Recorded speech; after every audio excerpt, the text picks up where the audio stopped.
Good evening, everybody, and welcome to the halfway point of the 2025 ASR Supercars Championship.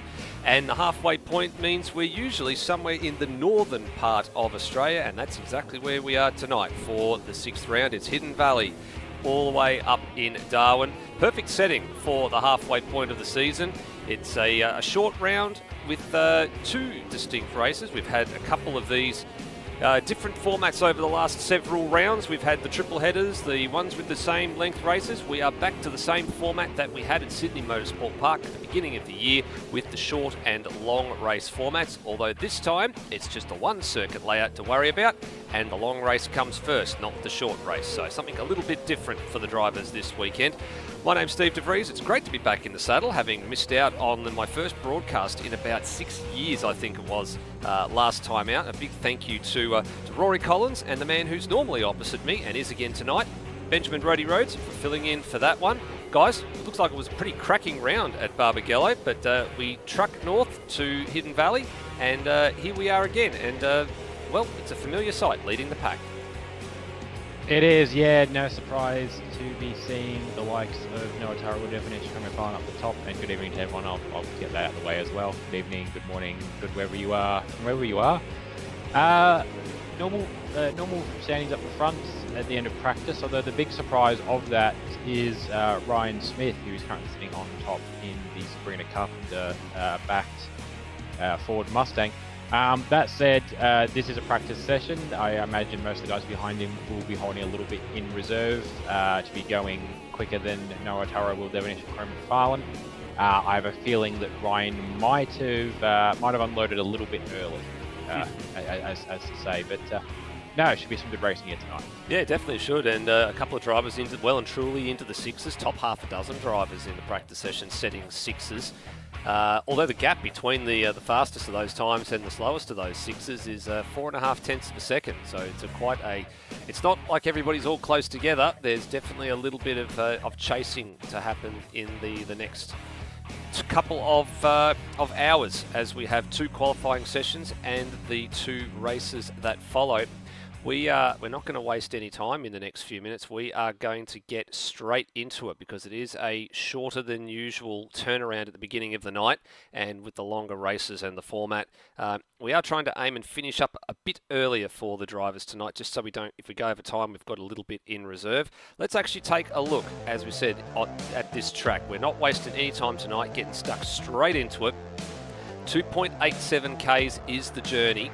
14 corners around this Hidden Valley circuit, Roddy. Some of them almost don't feel like they exist, especially in the back half of the lap, coming down that little snake from the top of the hill down into the final sequence of corners. The corners just flow so quickly together that you just don't realise that they actually are corners. Yeah, there's sort of the kink through 2-3. Very much, I mean, it's a kink, and if you're trying to go race two side by side, very much it's a noticeable corner, but for a single line run through there, it basically doesn't exist. The throw, sorry, there's 3-4. The throw is 2 counts as a corner. It doesn't really drive like one, it just drives like the approach from 3-4. And the same way then, turn 9, not really a turn. I think most have seen there relates to being a turn. People getting spun off there from getting a bad exit out of 8. And then, yeah, the run sort of down the almost not quite down a staircase, but kind of feels like sort of the less aggressive baby brother of the run down the S's at Bathurst from 10 down to 14. And really, the only sort of corners that really matter there is getting it through 10, because once you're through 10, you're slowing up for 11. Then getting it slowed up and angled up right through 14, because you've got to run down the straight. And I think it's probably outside of Conrod, it's probably one of the longer straights on the calendar. So this is where you'll gain and lose a lot of time. So the focus for drivers is getting that run out of turn 14. Yeah, absolutely. It's akin to the front straight at Sandown, which is coming up in a couple of rounds' time in terms of the length, and Sandown gearing, very similar gear ratio used there to being used here. Outside, as of Conrod, it is one of the longest straights on the calendar. I think only surpassed by the Bend Motorsport Park in terms of the permanent circuits. Yeah, the bend was going to be a bit longer as well. We will see that later in the year as well. Absolutely, yeah, that's coming up in the fourth quarter of season 2024. So we're not too far away from getting ready here. just giving the 30-second warning going out to the drivers and letting them know that we aren't too far away from getting things underway tonight. So, Rody, this format, we talked about it a few seconds ago. It's the same format that we used at Sydney Motorsport Park all the way back at round one. Granted that was a round where we had two different circuits, so the short race on the short circuit, the longer race on the longer circuit. And this is the second and the last time that we will see this format, although this time the format being reversed, the longer race first and the shorter race second. So just a slight different flavour compared to the opening round, but it proved to be a pretty decent sort of a round when we had this at SMP. Yeah, SMP. It was a really good way to spice things up, throwing the two formats out there, both track formats that we've used in the past. So drivers were pretty well familiar with them. Maybe not with necessarily Gen 3 machinery, but yeah, it was a good opportunity to try some different strategies and effectively have two different races. We'll have the same thing here tonight as well. Drivers will have a very different approach into race one.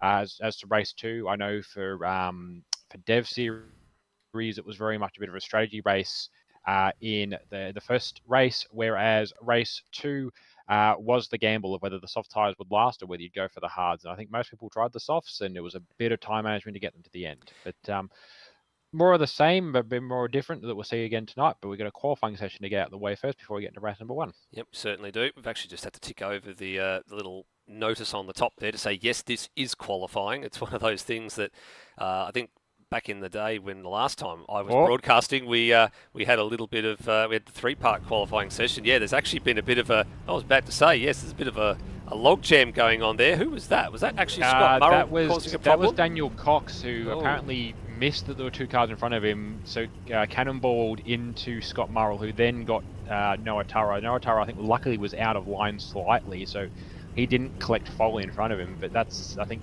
two or three of those cars have immediately gone back to the garage because they're going to have some aero damage after that. Yeah, I think I just had a quick look at the replay there just to see what was going on. I think that's just the old AMS glitch of, it freezes when everybody sort of comes into being, and just didn't quite understand where everybody was at. So a bit of a mistake from Coxie there. He's actually managed to go out second in the queue behind Brenton Foley as they're all taking to the track for the 10-minute qualifying session. Handful of Indigenous liveries, not a huge plethora of them as has been in seasons past, but always good to see a number of drivers that put in the effort. I actually remarked on this in the Discord chat a little bit earlier.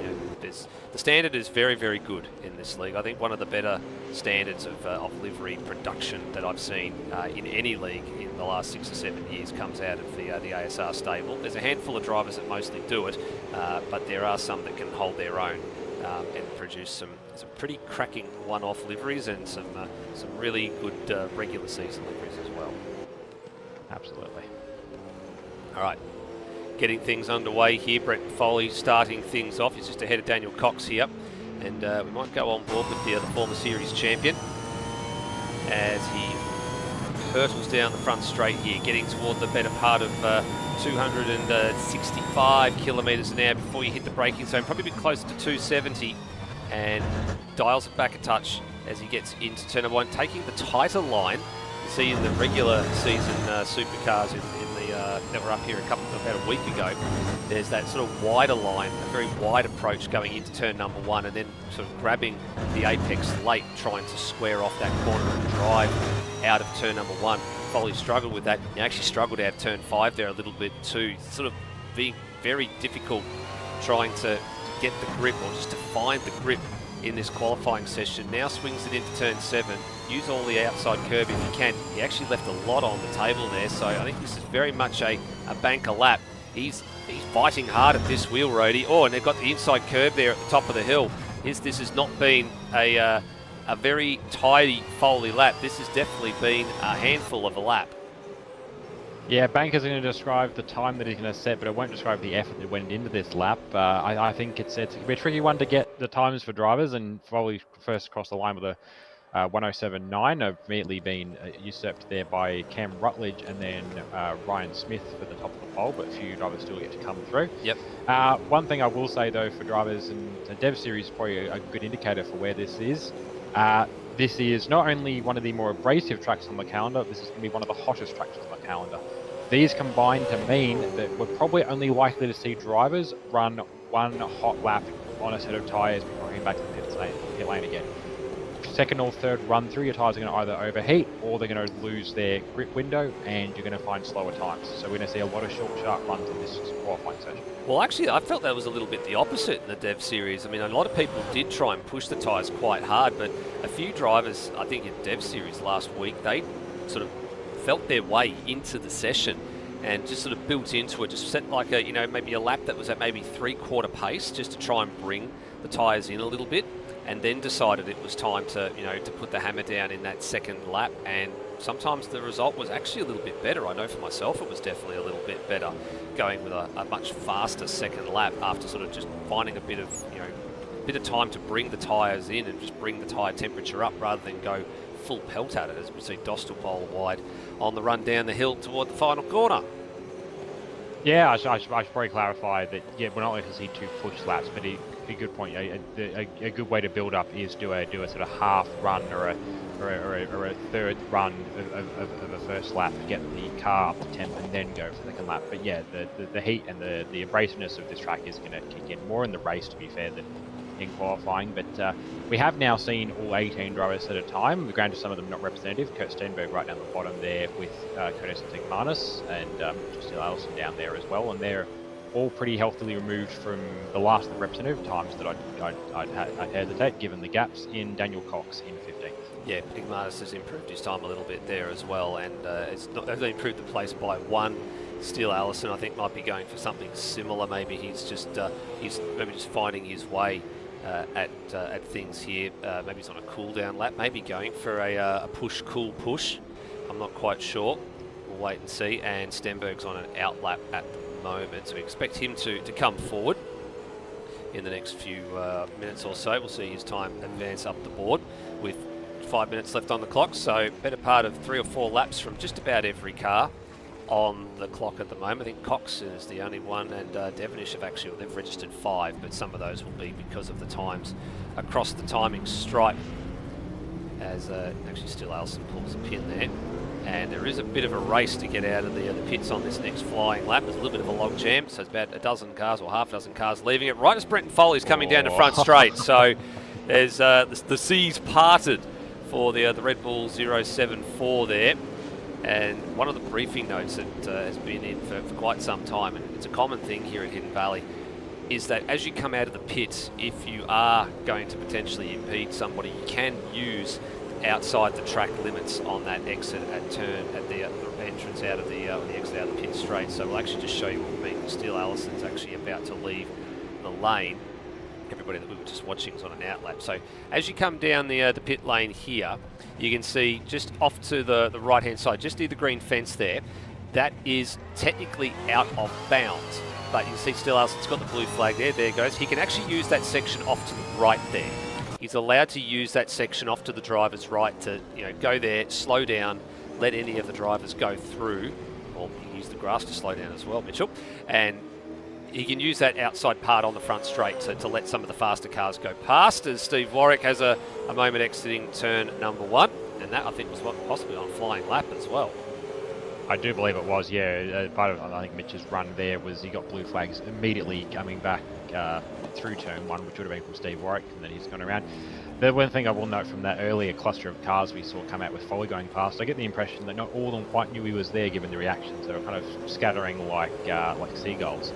But Kurt Stenberg was one that looked like he knew what was coming, because he was pretty rock steady on his line. But yeah, it's an interesting thing to see. We'll catch a bit of it in the race as well, potentially, with in race 1 with pitting. But yeah, the important thing for drivers to note is, you can it's one of probably the quickest closing speeds, aside from maybe Sandown being another example of closing speed at pit exit, from 40 up to cars that are doing 250 as they pass that same line on the track. Yeah, that's right. Spec was actually looking pretty decent first 2 sectors. He was 2/10 down on his on the top time. He was up on his own PB, and then he bowled a wide going down the hill into the last couple of corners. But up until that point, his sector 1 was very impressive. It was not too far away. It's less than a tenth away from the best sector 1 of the qualifying session so far. and just couldn't quite go on with the job. Let's see if he can actually snag a half-decent sector time this time around. He's gone for a double push. And what's the time say here? See, it's actually a little bit closer this time. So he's actually improved a lot more on his PB in Sector 1 and is a lot closer to the current top time at the moment. Into the hairpin, this is where he lost about 2/10 coming out last time. Didn't use all the exit road on the hairpin. He used a bit more that time, bit of inside curb. And a few drivers staying clear of that exit at turn number 7 as well. And now has lost a bit more time through Sector 2. So Sector 2 not particularly strong. How's his turn through the final couple of corners? It's very clean, very tidy lap.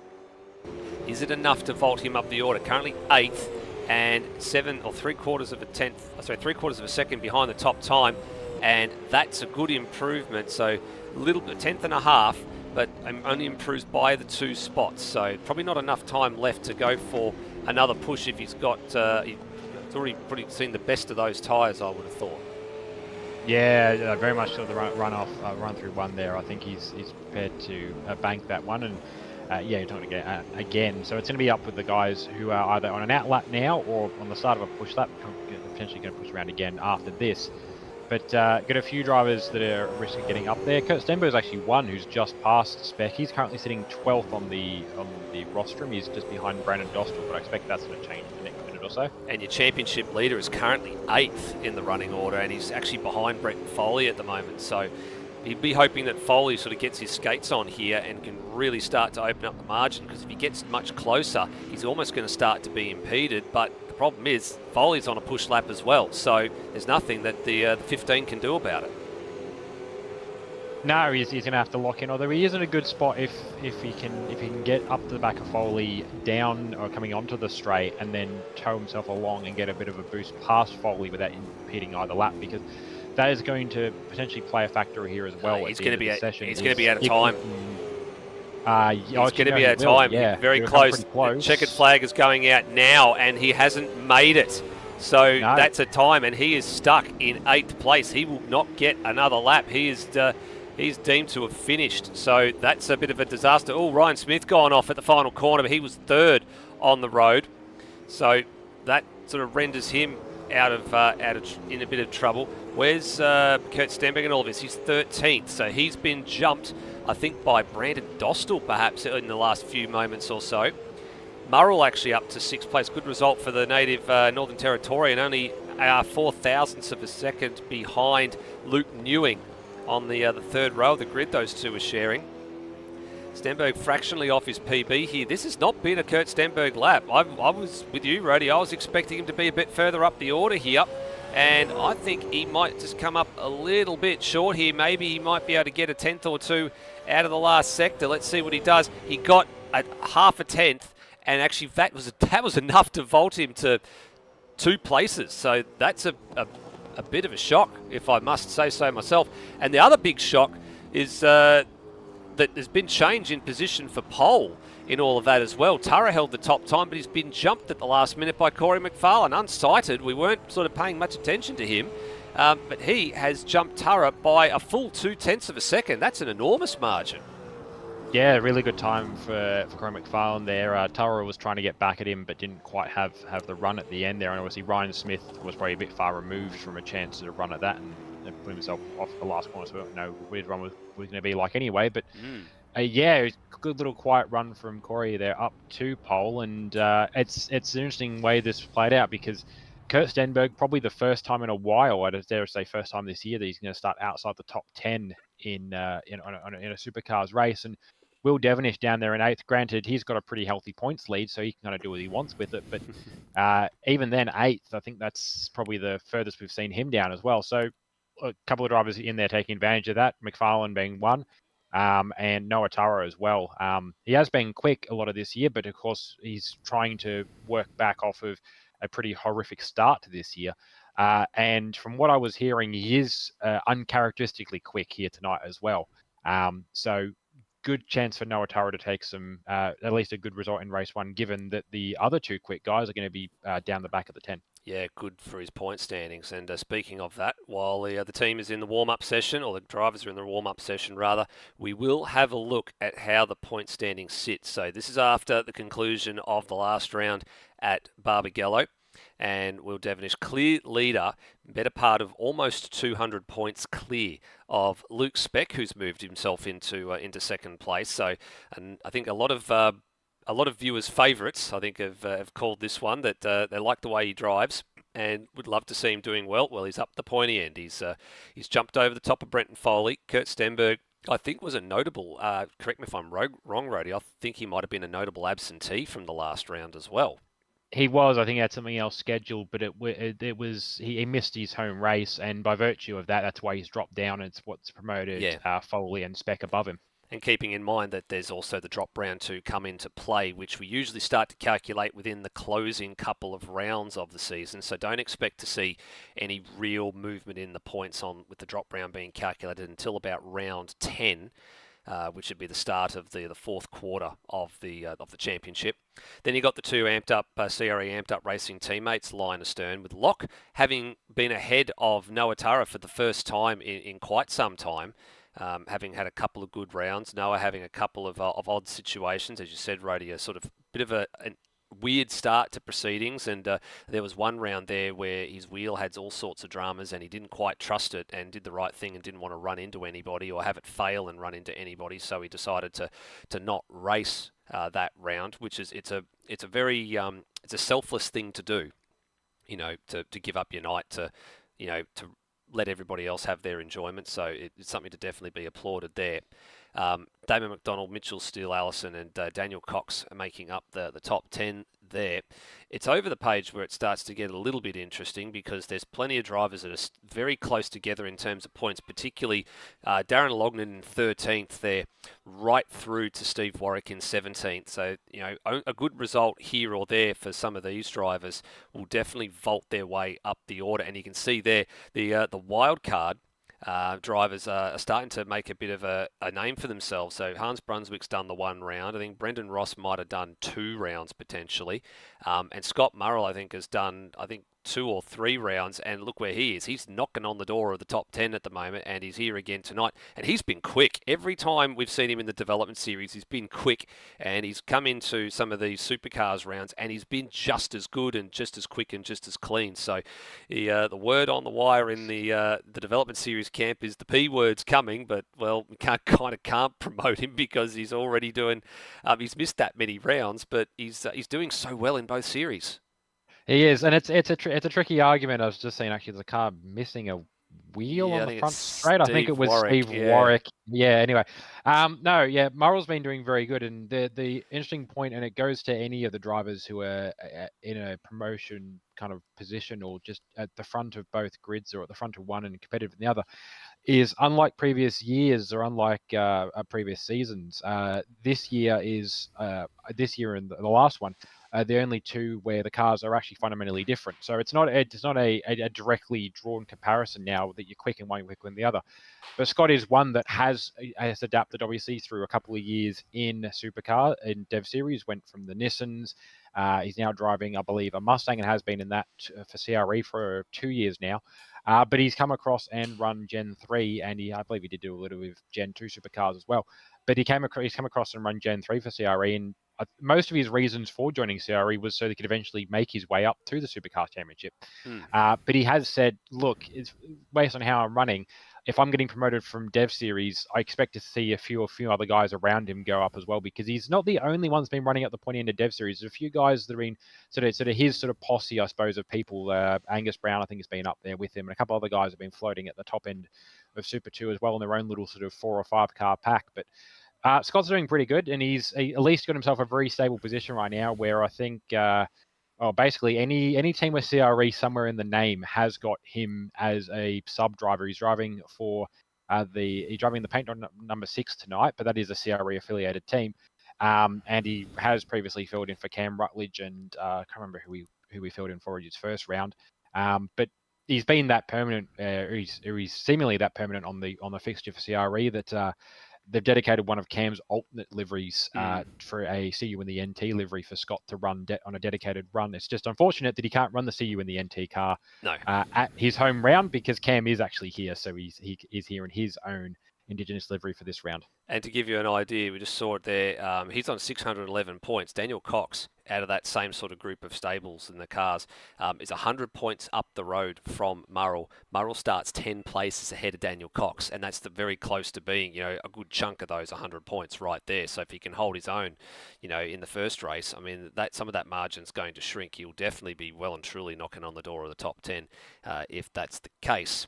Team standings, well, it's a CRE 1-2 at the moment. It's a 1-2-4 actually, with everything that's gone on. Despite the fact that the PBF race engineering crew have only had 2 cars at a handful of rounds here, they're somehow occupying 3rd place in the championship.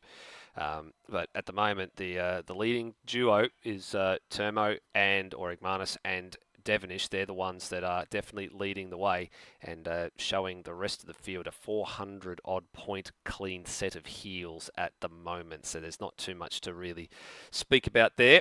And half a dozen teams having cracked the 1,000 point mark following the round at Barbagallo. So there we go. It is a championship set up nicely after a handful of rounds as we head into the halfway point of the season. So round 6 and races 12 and 13 of the championship.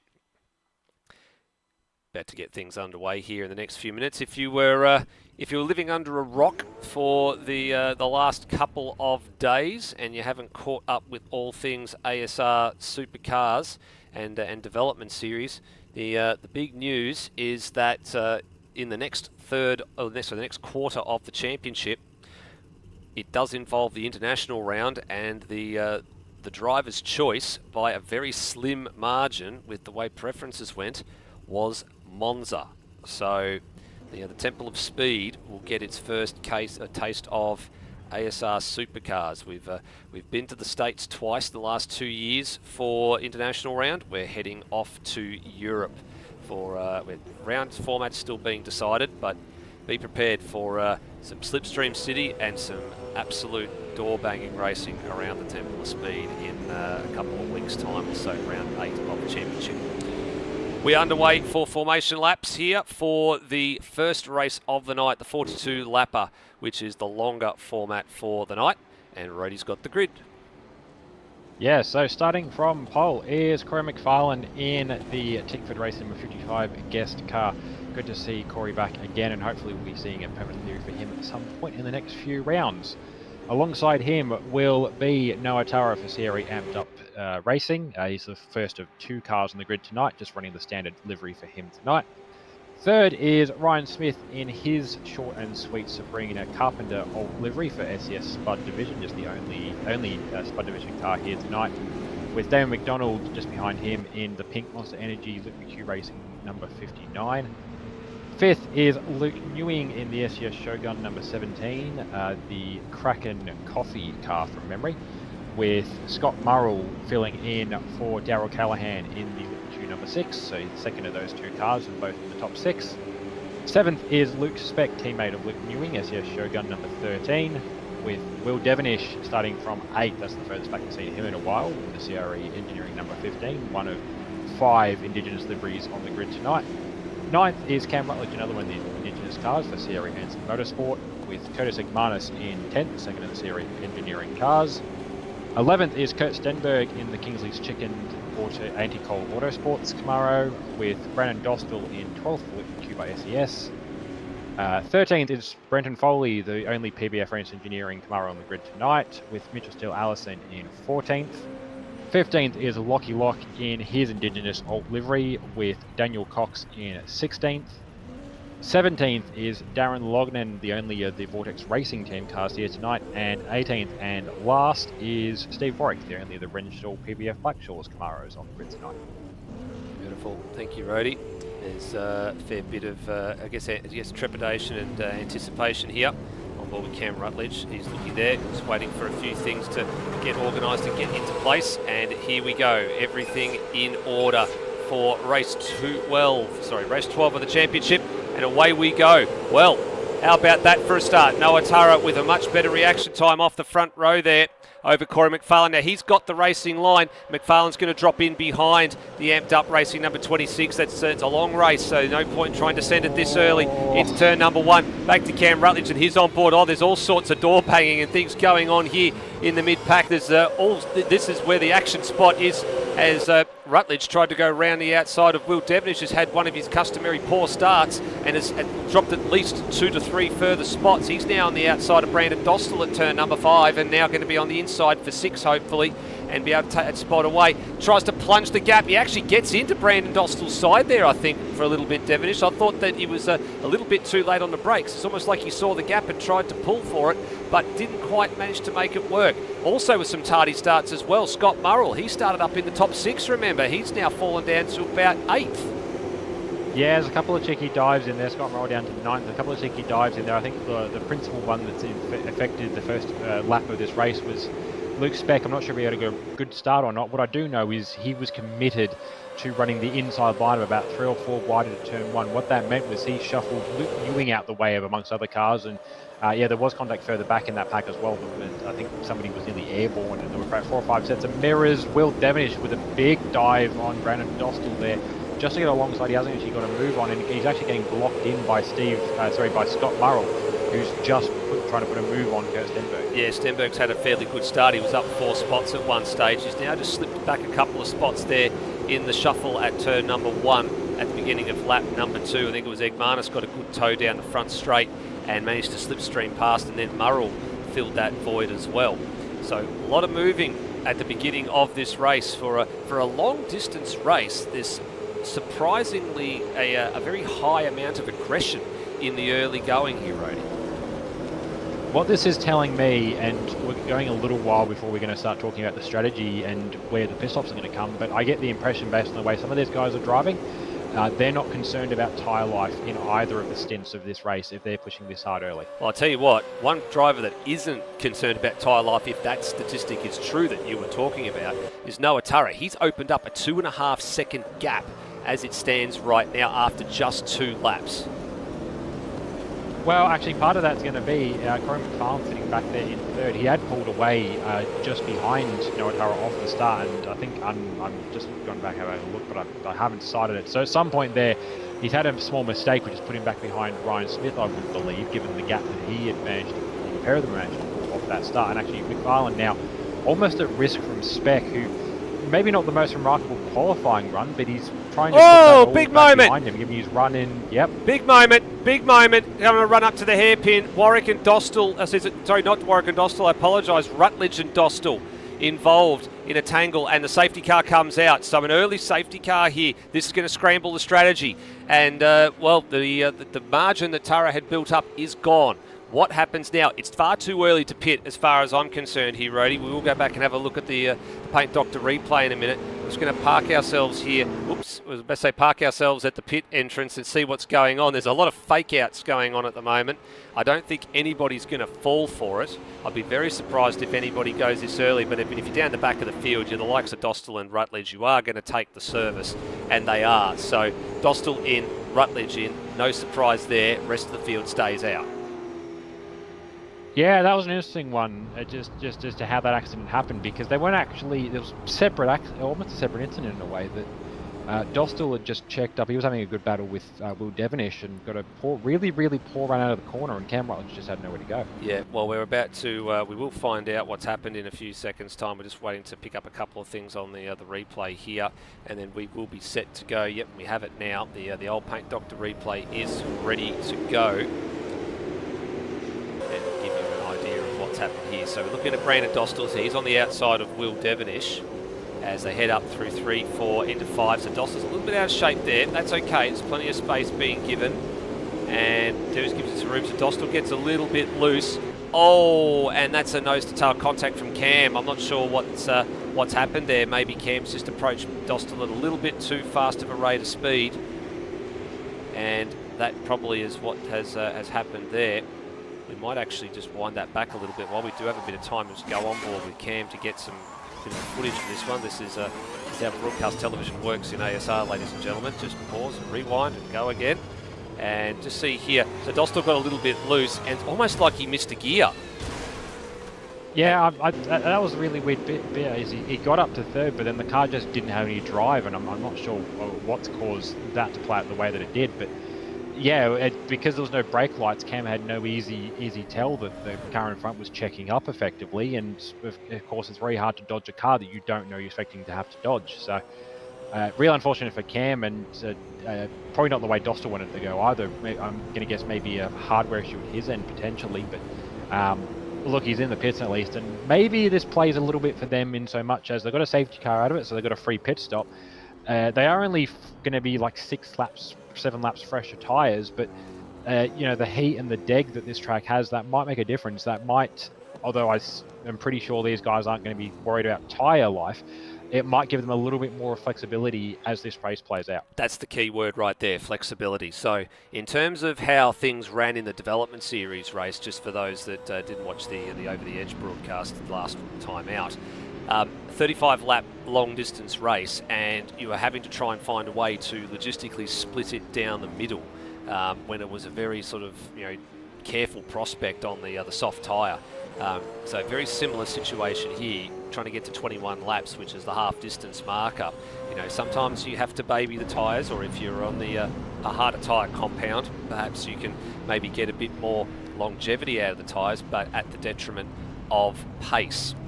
So for Dostal and for Rutledge, whatever tyre they were on to begin with, they've got no such worries now because they're on a nice fresh set of boots and they can press on. So look at for Dostal, you can see here in behind Cox, Lognan, Warwick, Foley, they're the next 4 cars in the queue.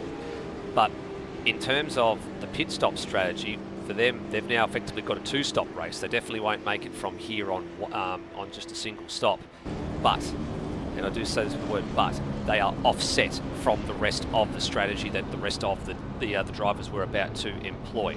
So if these drivers were all aiming to pit, say somewhere around, you know, the lap 20, lap 21, and try and split it down the middle, at least for the likes of Dostal and Rutledge, they can go a couple of laps longer, which means they're out of the pit lane chaos. Well, speaking of pit lane chaos, this is throwing a spanner in the works. A few drivers taking the bait and going here. So Dostal going again. Dostal being down the back, I'm not surprised, you may as well. But look who's in the lane. Foley, Devonish and Cox. And I'm wondering if Will Devonish has just tried to do a bit of the math here and work out that, you know what, I'm where I am in the middle of the pack. I've got absolutely nothing to lose. Why not come in and just see what happens? I've got that 200-odd points lead in the championship. Why not just see what we can do from here with a different tyre strat? Could be a bit of that. It could also be that, yeah, he's just sort of gauged his way around it and figured that he's just lost a couple of positions there already. I sorry, I will cut you off. Yeah, he's just lost a couple. He's lost a position to Cox. Cox has actually gained 2 spots on pit road there. Yeah, so I think Cox came in for a top off of fuel, perhaps. Again, the flexibility argument. So he's got a little bit more to work with. Well, probably the same as Cam. I think he might have a bit less tyre life. So different levels of flexibility across the two of them. But yeah, for Will, I think maybe perhaps even the argument of, look, he can get out and get back in again, get back to the back of the train. But his probably argument is he might struggle to pass some of these cars on pace if that's all he's got to play with. But again, same thing, flexibility of strategy. He's got in a position where he's not going to be potentially offset by whatever strategy Koto Sigmanis, his teammate, goes for, in the same way that Cam did have the advantage that he was offset from Daniel Cox, but obviously now they're potentially still at risk of clashing. Whereas Foley and Dostal, they're running single car teams essentially tonight, so they don't have to worry about sharing a pit bay. But yeah, interesting one, the way Will's lost 2 spots effectively, but I mean, against cars that, if his pace is what it's been, he'll get past those again fairly quickly. I'm pretty sure we're still going around again looking at the pace of this train. There's no real check-up, so we're going to be probably the last lap of safety car starting now. And the race leaders come in for a stop now as well, so this is very interesting. Oh. This is extremely interesting. And Darren Lognan in the lane as well. Yep, and Devonish again. So Devonish will be top off of fuel, no doubt, because he's just been in the lane. So there's no real worry about things there. But for Noah Tara, that's a big surprise for me that he would give up the track position this early to come in and take a fuel stop. For me, the only way that I can see this working is that he's got some unmasked pace that we haven't seen yet, potentially on the hard tyre, because I would have just stayed out there and just let the tyres get their breather and then take them as long as they can. He was under no direct threat from the others behind him. They were all on the same tyre strategy, so there really wasn't anything to be gained there. But the only thing I can think of is, is he going for another set of the soft tyres, or has he gone to the hard tyre compound? I'm actually just looking to see, waiting to get a bit of a visual on the broadcast from him in the next few minutes or so, and he may very well be on the yellow marked side on the hard tyre. So yeah, Lognan, Devonish, Tara, all on hard tyres now. Wow, so big call, massive call, with the front runners all on 7-lap-old soft tyres. Actually, Corey McFarlane, I've got a funny feeling, might be on the hard tyre as well. I believe he is. Yeah. Actually, so he's been pretty well floating around there then. So that explains the 2.5 second deficit with Tara starting on the soft against McFarlane on the hard. And then you've got Smith and Speck both on the soft, McFarlane on the hard, and a couple of others in the mix there on the soft as well. So can the back markers from Cox, from Rutledge on down, so 12th on through to 18th, get home on a set of hard tyres, and potentially the smell of an oily rag? That will be the interesting question here. Can they make the tyres last? I think they probably can, but can they get enough fuel? Because it's about 4.3 litres burned per lap. So do the math on a 130 odd litre tank, ladies and gentlemen, and try and work that one out for you. As we get set to go again, and underway we are. So Smith leads them away here at the restart, and McFarlane's going to try and pounce early here on the hard tyre. That's not a bad strategy to undertake. With a good run there, and down the inside he plunges at turn number 1, takes away the top spot in the pecking order. Now, has he got the pace to pull away on the hard tyre? That'll be the question to ask. And yeah, Ryan Smith, he was trying to walk them right down at the line there to try and anticipate any jump from McFarlane, but McFarlane was right on it there. Interesting gamble from McFarlane though, trying to push ahead. He is probably equivalent on pace, or he feels he's equivalent on pace with Smith on the softs, but whoops, he's a little bit wide there. This begs to differ. A little bit of Morse code on the rib bumper there. Mirror cap on the left-hand side door goes flying. Can't tell if that was McFarlane's or if it was Ryan Smith's there that went flying, because they've both got white mirror caps. I'm going to say it was the Smithmobile's right cap that went flying, as well as a couple of left-hand side tyres in the air at turn number 10 at the top of the hill as we complete lap 8. So McFarlane's managed to hold them up for a little bit here. Steve Warwick's had a bit of an awkward moment at the back of the shot there as they exited the last corner, and Smith very much in the wheel tracks, almost rubbing panels again with McFarlane and just waiting to pounce. These two SES Shogun Camaros, they're just sitting back here at the moment, just watching proceedings go on, and I think they're quite happy just to keep their tyres in check right now. Yeah, Specky's sitting there back looking, I wouldn't necessarily go angry, but he's very much sitting there waiting for them to make a mistake. And the way that they're battling, I suppose it's given the fact that, at least on paper, McFarlane with a slower car is really backing them up as the two Mustangs in front battle. Specs now got no opportunity pretty much to be anything other than in this battle pack. Newey's got a little bit of a gap to work with, and then back to McDonald, and just off the back of shot is Scott Murrell, still trying to hold back Kurt Stenberg, a few spots up from the restart, given the few guys in between that have dropped back into the back of the train. But yeah, the way these guys are going, probably a 3 or 4 car battle for the lead in the next few laps, unless Ryan, if he is quicker, can actually get past and start clearing Corey McFarlane. Yeah, that's the important piece. So I don't know whether McFarlane is going to be overly aggressive in the defence for too much longer, because he's had to allow a bit of room for Smith. Here we go, procedures again here. Smith, bit too deep though, in a bit too hot. That's going to be costly. There goes Luke Speck and into second place. That's what he was waiting for, just something to boil over in that battle between the top two, and the door opened and through he went into position number 2. Now, can his teammate follow him through? We're going to get a similar mistake from the driver of the number 60 in the next lap or two, and will that open the door for a few more drivers to start to work their way forward? All these 4 cars in shot here, except for the front one, are on the soft tyre. You can see the white sidewall markings on the 2 Mustangs and the 2 Camaros in positions 2 through to 5. If you pay a bit more close attention, you can see the yellow markings on the number 55 Castrol Mustang out in front. So for McFarlane, he's got the pace at the moment. His last lap was an 8.2, which is actually his fastest lap of the race so far. So it's working for him at the moment. He's got that that hard tyre into a nice little window. He lowers the bar again. He does an 8.2 again that time around, and spec with an 8.3. So on the soft tyre, maybe it's just in this little moment at the phase at the moment where the 2 tyres are very similarly matched. The soft might start to drop away over the course of the next few laps. So if you've got to strike, you've got to strike fairly soon, I would have thought. Yeah, so that's maybe leading more into the decision for those who pit from the lead as to why they did. But yeah, for Spec, same argument as Smith. He's going to try and get past McFarlane the next few laps if he's going to do it at all.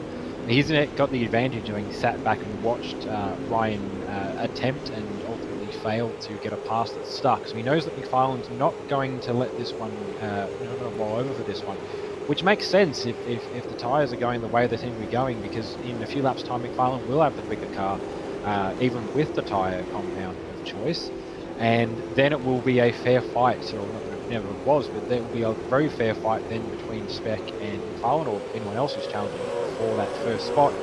And then there'll be the argument of, what does that do for McFarlane, given that most of the guys behind him are going to pit a lot sooner than he will. Yep, just keeping an eye on some things. I think it was Igmanis who had a little bit of a moment running wide at turn number 5 and off the road, so that's put him back down the order. Oh, Scott Murrell, who was doing his darndest to hold off Kurt Stenberg a lap ago, has not only let that position go on the previous lap, he has bowled a big wide at turn number 1.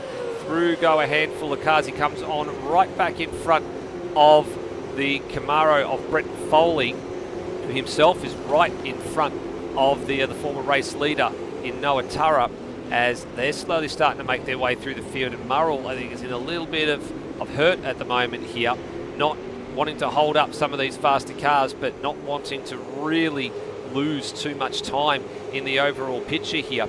The best of the drivers that stopped under the safety car condition is Brandon Dostal. He's moved up to 8th in the order, so he was the one of the ones that came in that little incident with Cam Rutledge, who's just on screen here, back in 13th.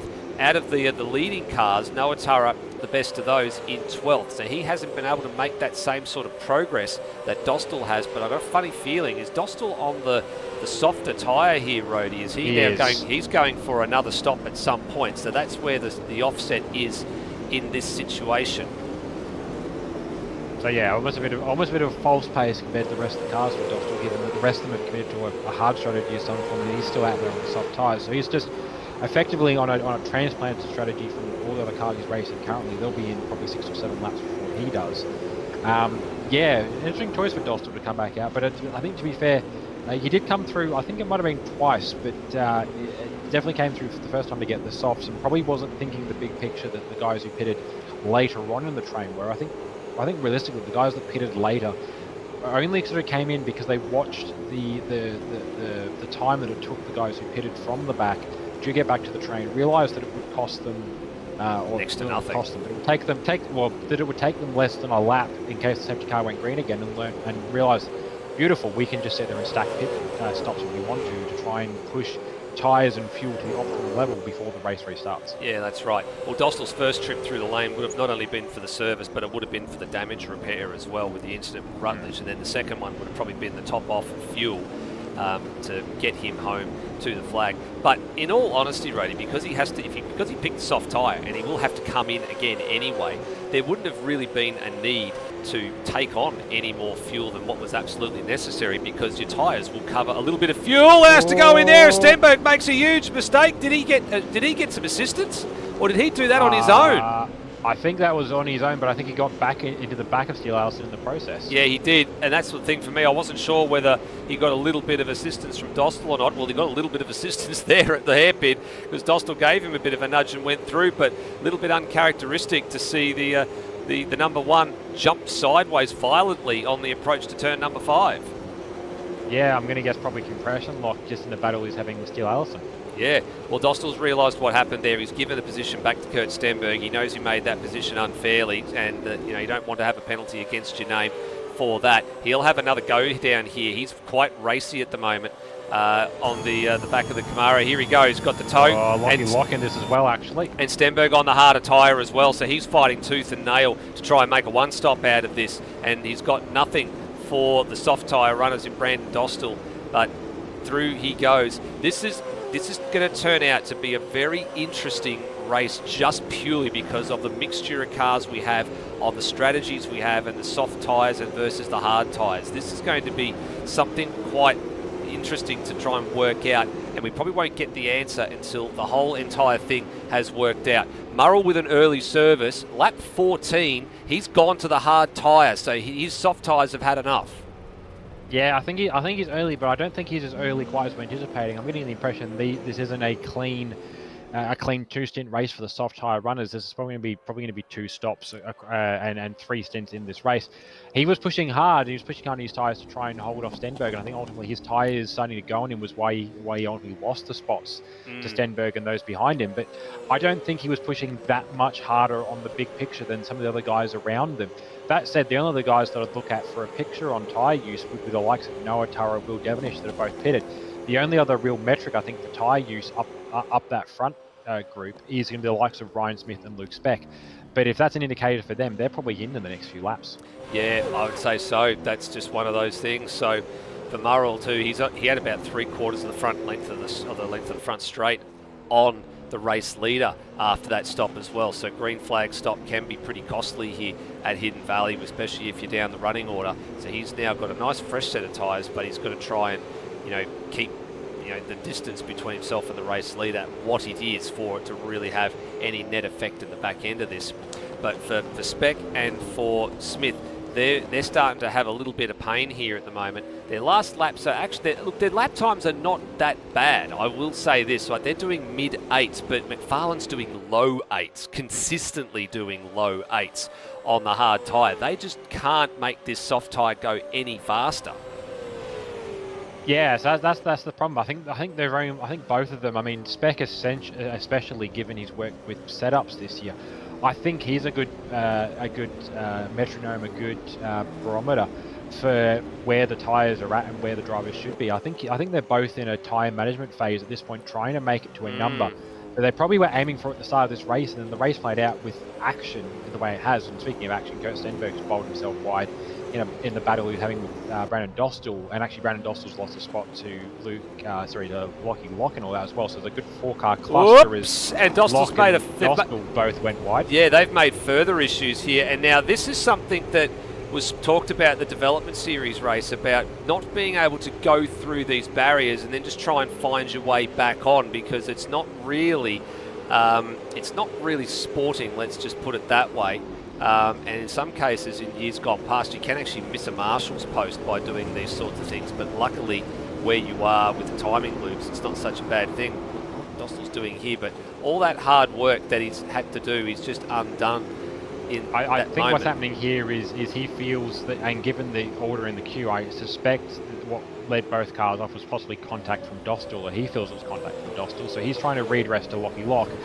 Meanwhile, Locke probably maybe doesn't feel that was necessary and isn't trying to initiate a redress. They definitely gave up enough time that they're going to clear a penalty, because I think they were the head of the queue of 5 cars. Stenberg, there we go. And they're well clear of it now. Yeah, there we go. We're just having a look at where they were in the sequence when it all came unglued, and yeah, it was Dostal into the back of Locke. So that progress that Dostal had made has all come undone, unfortunately, with all of that. And well, that's one of the tyre strategy things that we were looking at, thinking that those two guys were in a very good spot, or Dostal particularly was in a very good spot, with one more stop to go, and he would have just gone straight onto a soft tyre and been able to sort of run home from there. But that sort of removes one element of the strategy, because that's now brought him back down the order to 13th.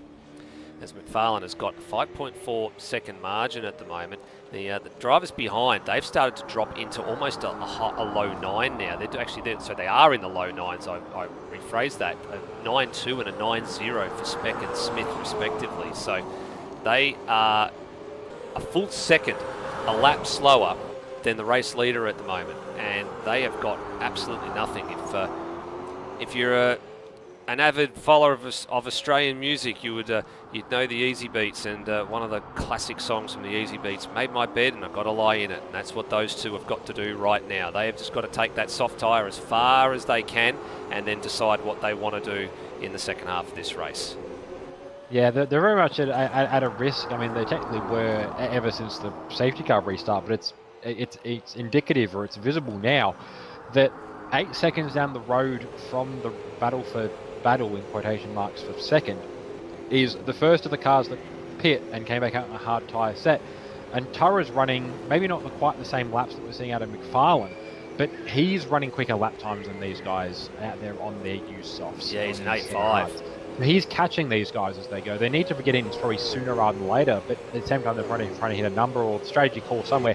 But essentially, with the pace that Taro's now got, he's going to clearly nullify any disadvantage he got by dropping to the back of the train, because he will have pit and they haven't yet. Yeah, well, Taro, I think, is driving to a number at the moment, because his last lap was an 8.7, Devonish with an 8.4, which was his fastest lap of the race, coincidentally. These guys are just slowly starting to build their way into it. They're not doing the same lap times that McFarlane is out in front on a 20-lap-old soft tyre, sorry, it's a 20-lap-old hard tyre, but they are probably going the distance here. Their aim is they do not want to stop again, so they're playing the track position game here, being 15.8 seconds behind the race leader if you know a Taro. So when McFarlane comes in the next handful of laps or so, whatever lap that happens to be, I'm thinking he's probably going to try and get this out maybe towards lap 28 or so, and he'll come in and put a soft tyre on with that safety car. He'll come in and put a soft tyre on and he'll blaze along toward the end, and he'll come across the likes of Will Devonish and Noah Tara that are on a different strategy, and he'll have to pass them on track. But he will have some much better tyres. But the real question is going to be, how good are they going to be, given we've seen such a violent drop-off? And speak of violent drop-off, the men that were in second and third place, they've hit the lane. And they've hit the lane at the end of lap 20.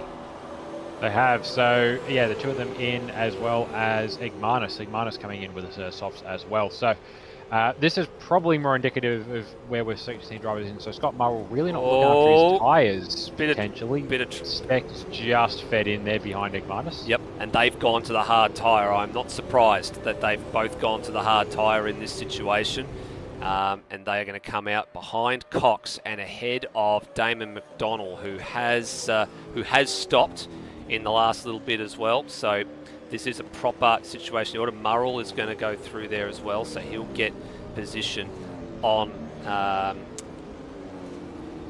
Igmanis, who's leaving the lane. Oh, Murrell's had a moment there, a little bit wide at turn number 1. A lock brake. Yeah, so I was going to say, Murrell came in earlier, obviously, onto his hards, although he's well, the hards will make it to the end, I think, from here, but he's struggling with life. The other point I was making is Locke's also has come through as well in the last little while. He was obviously running around with Dostal. He's come in now. He's also on hard. I think that we're seeing, it's probably the same thing we're seeing in Dev Series, was guys confident they can make a half-half split out of softs, and finding out that no, you can't. That isn't the case. So I think what we're seeing is drivers perhaps that are going to the hard without having committed to a soft-hard strategy, and they're going to actually hurt from that because they've been running around on a set of softs that are slower than a set of hards for a couple of laps, expecting to try and get to another set of softs, and then clearly that wasn't the case. No, so that's right. This will be interesting to see. Some of them I expected would have planned this out, but maybe, I don't know, maybe like a race sim, or maybe just the way this race has played out, even with the safety car, the aggression that's been necessary to be at the front of this race has caught a few guys out. Yeah, and I think the key, as you said there in the development series race, was there was the ability to split it halfway down the middle, and it sort of caused a bit of a ruckus with a few drivers in terms of the tyre strat. Didn't want to have to run a tyre-driven race. They preferred to just race hard all the way to the end. They couldn't really do that because the soft tyre was obviously a little bit fragile. The hard tyre was durable, but it wasn't fast enough. So you had that particular sort of situation to manage. The way that those races actually panned out was that if you were able to look after the tyre in the early going and keep a little bit of meat on that tyre, even without the safety car, because remember in the development series race, the safety cars came out fairly late in the long distance race, I believe. And if you were able to look after that tyre in the early going, you were able to push harder in that sort of middle half of the middle part of that first stint in the lead up to coming in for a stop, and you were able to, to really actually get a little bit better performance life out of that softer tyre if you were doing a split down the middle. So it was all about how you set the race up, and if you set it up early enough, you got some really good results out of it. So I don't think a lot of drivers have been able to, as you said, Roddy, been able to do the race sim side of things and really work through all those permutations to work out, hey, I actually need to spend the time and confirm just how far I can get these if I'm driving a bit smoothly or driving to a number or how I'm driving to make it all work. Speaking of making things work, we're about to get a full read on what's happening here. Oops, sorry, as we're cycling through the field, just on the wrong camera there, because the race leader came in. He came in for a stop. He's now leaving the lane, and he has come out in 10th place. He's come into a nice little bit of clear air, Corey McFarlane. And what tyres he come out on? I think he's probably come back out on the hard tyre, I would say, and yes it is. It's definitely the yellow sidewall compound here. So for McFarlane, he's done 24 laps on a 24 laps on a hard tyre, and he's got a little bit less than that to go on this one. And I'll tell you what, Rhodey, he can probably afford to push a little bit harder in this stint because he's got a little bit of work to do. He's 30 seconds off the current race leader, Mitchell Steele-Allison, but that's not that far up the road from Noah Tara. So 28 or so seconds in the better part of 20 laps. What do you think? Well, Steele-Allison's going to be in again. Tara's really the metric for that. Steele-Allison's out there on a set of hards, but he's been on hards since the start of the race, so he's in a similar spot to McFarlane. He's going to be repeating in the next little while.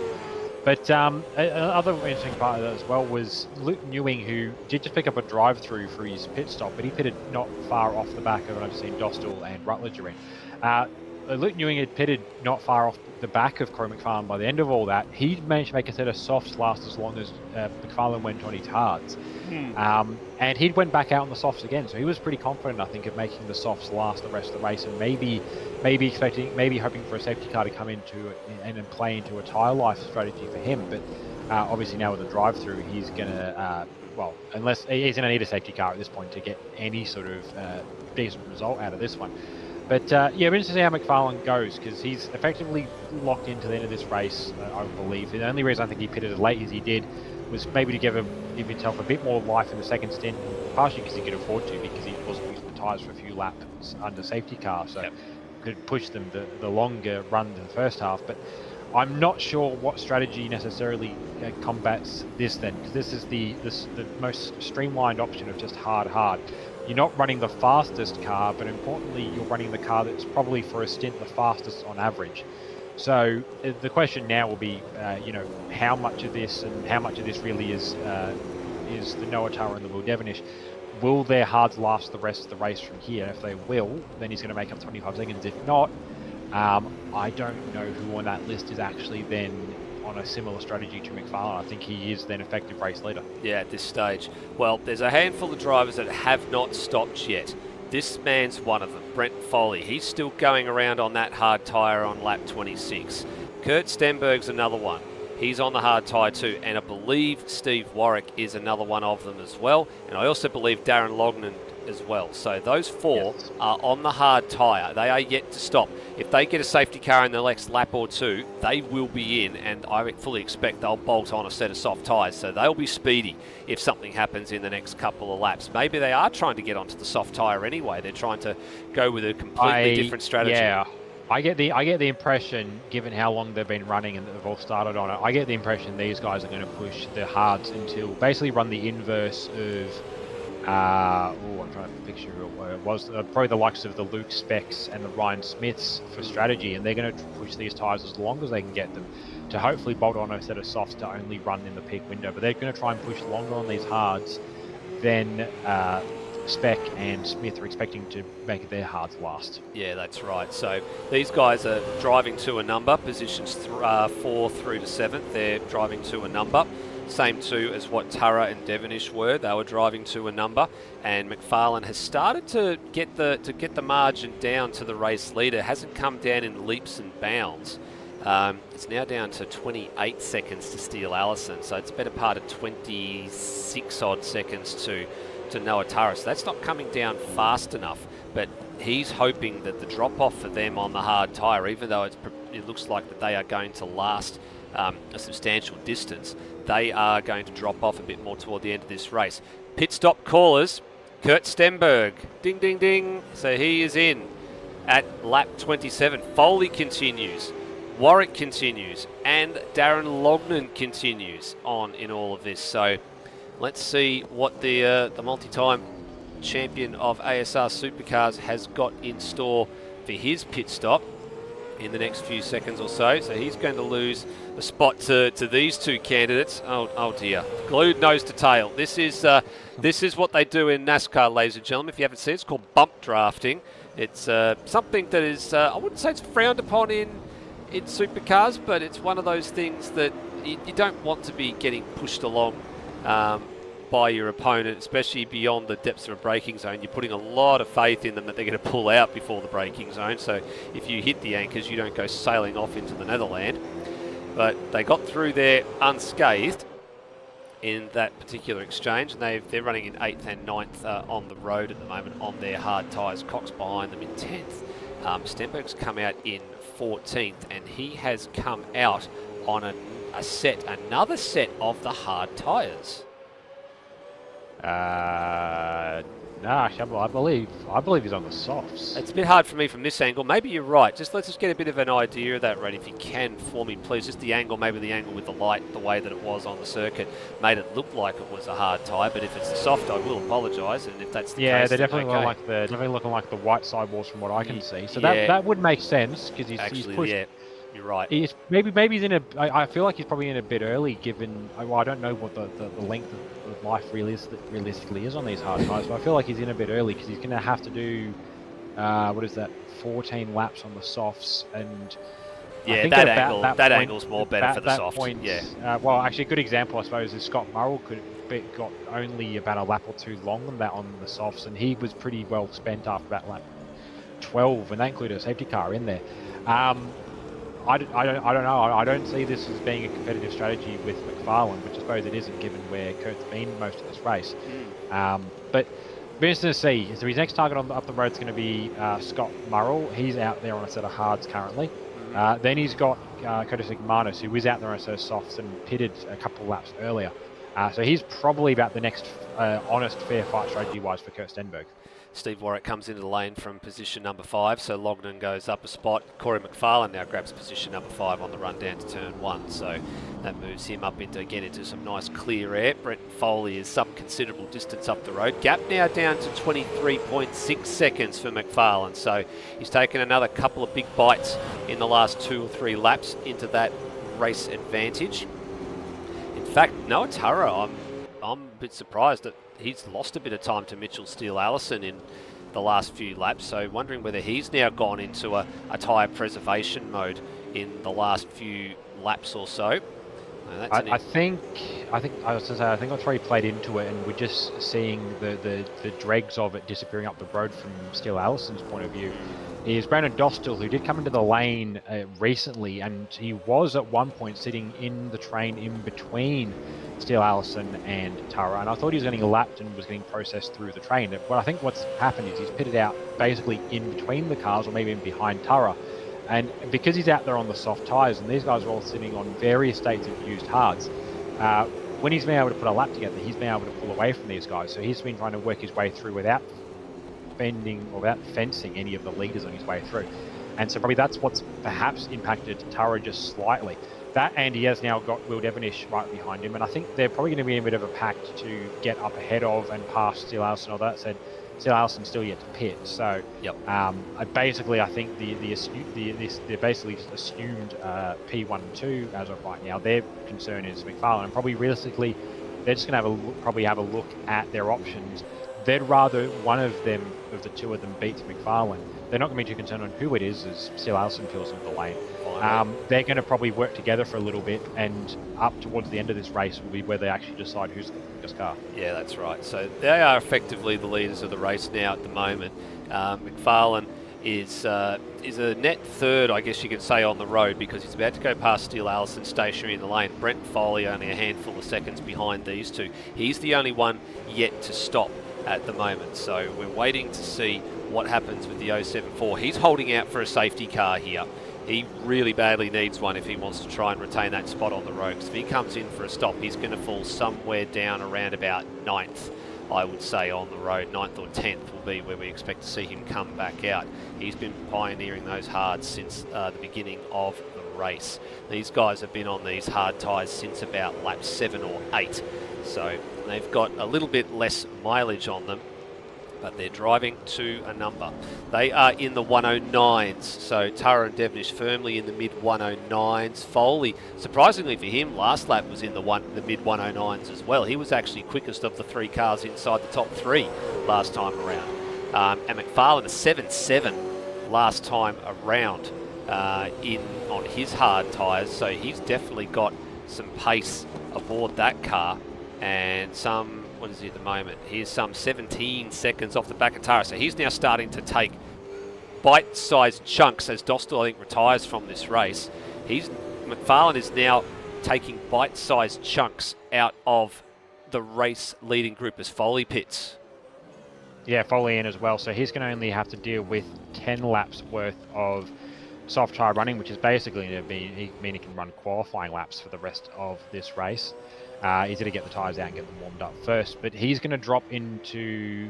he's going to come in about 9th. Just behind Steele Allison. Actually, he's probably going to drop in behind McDonald and Egmanis, who are nose to tail on the inside. They're clear, got a defensive position. Actually, he's dropped out behind Scott Murrell, who's locked into a bit of a battle with Kurt Stenberg again for the back half of this race. Yep, well, Murrell with a big lock-up going into turn 1 there, just ahead of Foley. Doesn't run off the road. Foley comes out, he'll be on the soft tyre here, so he'll just blaze a trail and probably get himself back into the top 10 after this one. Now there has been, we did see Speck and Smith running nose to tail for most of this race. Smith has now found his way through eventually on the SES Shogun Camaro. Moves himself up into P5 on the road.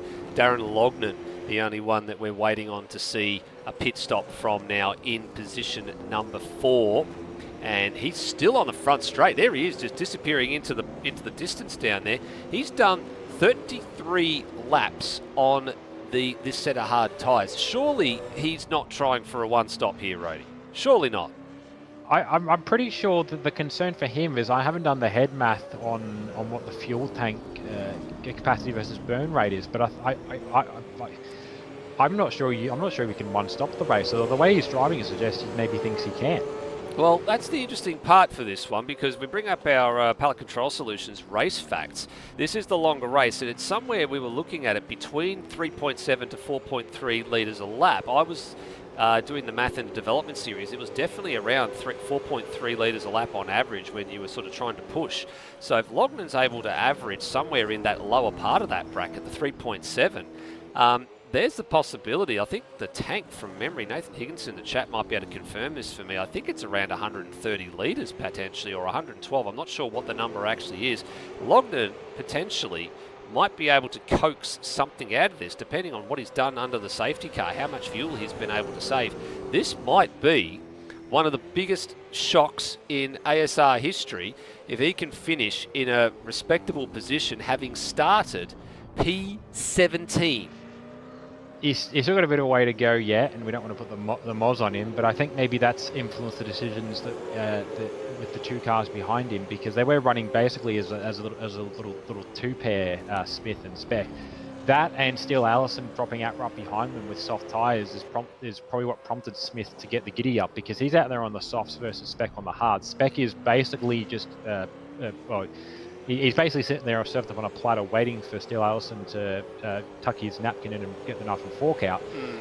Speck Smith, for that matter, though, he's out there on the softs. They're huge compared to Steele Allison, but he wants to build a margin, and I think he's probably realised that, hang on, this car in front of me might not be pitting, so if he isn't, I need to make up that 6.5 seconds my own way. Yeah, certainly does. McFarlane now down to 12 seconds difference to the race leaders at the moment, so that margin continues to shrink Lognan in 4th, and then you said Ryan Smith in 5th there. Just ahead of this little battle was Steele Allison starting to hone in on the back of Luke Speck very, very quickly indeed. Last time around, the laps, let's have a look at them. Steele Allison, a 7.5 last time around for Steele Allison versus Luke Speck with a 9.1. So he's struggling here in the number 13, trying to get through the opening couple of corners here. And the PBF by SCS number 24 is all over the rear wing of the Camaro here. This is going to be an easy pass if he can just hold the brake down to turn 5. Maybe pulled the trigger a bit too early here. Is he going to send it up the inside at the hairpin? No, bit of discouragement there. I think the move's probably going to be coming at turn number 1 on the beginning of the next tour. Steele Allison with a huge amount of pace here to burn.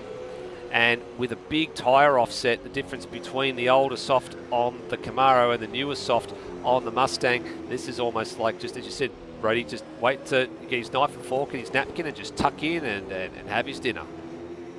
Yeah, I think it's going to get him down now out here. There's one spot where he can't easily defend. It's a good track for trying to defend on with an inferior car pace, because a lot of the infield is just a one-line groove essentially.